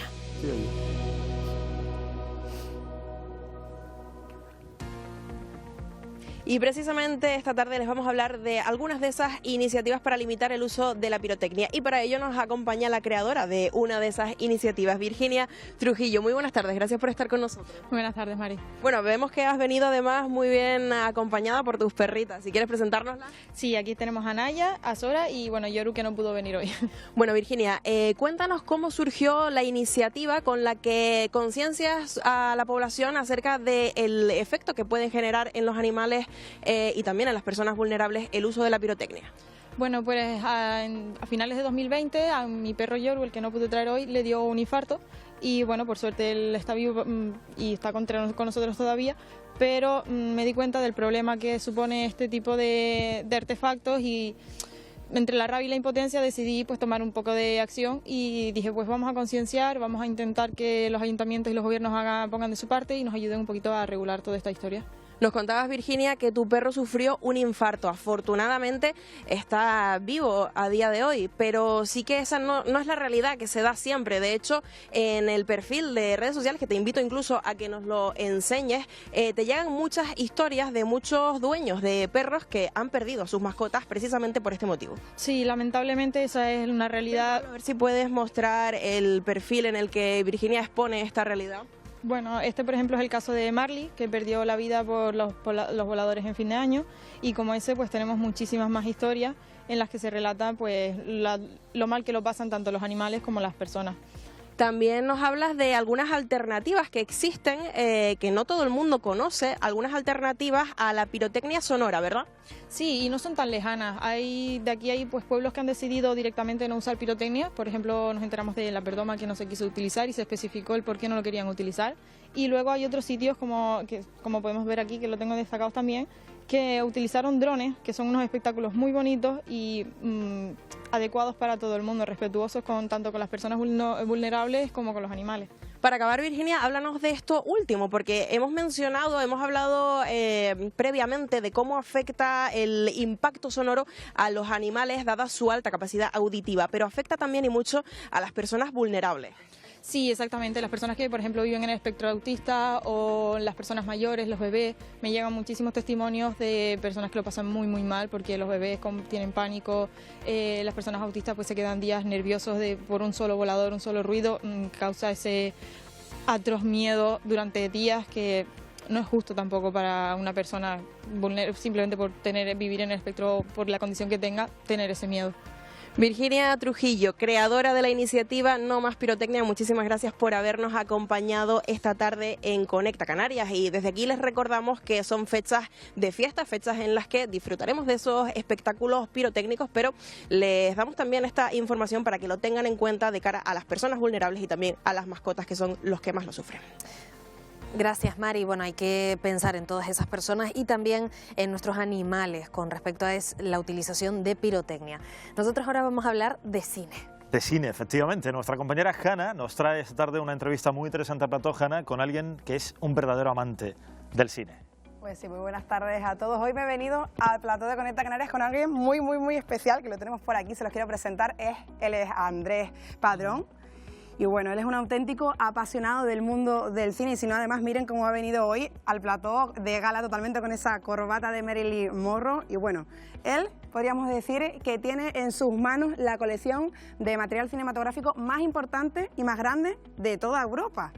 Y nosotros, pues, incluso, ya saben que con esta Canarias somos muy curiosos y hemos ido hoy hasta su casa para conocerla de primera mano junto a él, y también para descubrir muchos de los artículos únicos y especiales que tienen esa colección, que algunos de ellos pues los tenemos por aquí. Iván, Elena. ¿Y los has traído? Vamos a comentarlos, porque es impresionante. Yo estoy impresionado con lo que hay ahí, ¿eh? Sí, bueno, muchísimas gracias por estar aquí con nosotros, Andrés. Para mí es un placer. Lo primero que te quería preguntar, ¿de dónde nace la curiosidad y tu pasión por el cine? Bueno, yo cuando tenía 14 años, más o menos, que hoy tengo 83, imagínate los años que han transcurrido, tenía amigos que se dedicaban a escribir a actrices y actores españoles, y entonces yo me aficioné también a coleccionar en aquella época.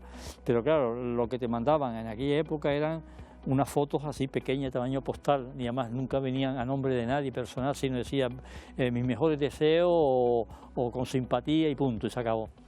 Y entonces yo entro a trabajar con 17 años en una distribuidora de películas que se llama Tropical Film de Canarias, que distribuíamos Warner Bros., 20th Century Fox, Columbia, Perimec, Hispamec, Rey Soria Film.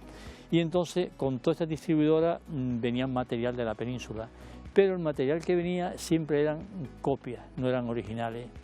Y yo era muy exigente, a pesar de la edad que tenía, y sabía diferenciar lo que era una copia de un original. Me hice muy amigo de todos los jefes de publicidad de las distribuidoras que he mencionado, y entonces me decían, pero ¿tú cómo sabes diferenciar un original de una copia? Digo, hombre, pues se nota la calidad y todo lo demás. Andrés, de todo lo que tiene, ¿qué es lo más especial para usted? Bueno, mira, lo más especial es esto. Estos venían de Estados Unidos en calidad de préstamo a España, y había que devolverlos de nuevo porque venía en calidad de préstamo. Y entonces yo conocí a un jefe de publicidad de la Metro Goldwyn Mayer, que no sé qué pasó con la Metro, que lo echó de la Londra Metro. Y entonces se llevó para su casa todas las placas. Y un año que yo fui a Barcelona, me dice, te voy a hacer un regalo. Y me regaló 2000 placas como la que voy a mostrar ahora. Sí se puede ver. Este Marlon Brando en la película, así lo va a ver, de... ¿Lo podemos ver? No, creo que por aquí se percibe mejor. Lo que de ese lado no, pero de aquí, sí. Ahí lo ven. Un poco mejor. Tremendo. Sí. Esta es Lauren Bacall. ¿Su película favorita, Andrés? Que tenemos esa curiosidad. Sí. Vamos a ver. Mira. Auténtica joya. Lauren Bacall. Sí. A ver, que nos diga la película favorita. Perdón. Yo siempre, Casablanca, siempre ha sido un apasionado de Casablanca. Un clásico. Sí, un clásico. Ese siempre hay que tenerlo en cuenta. Sí. Bueno, ahí estamos mostrando. Esta Olivia de Havilland, la que hizo Lo que el viento se llevó con Vivian Lee.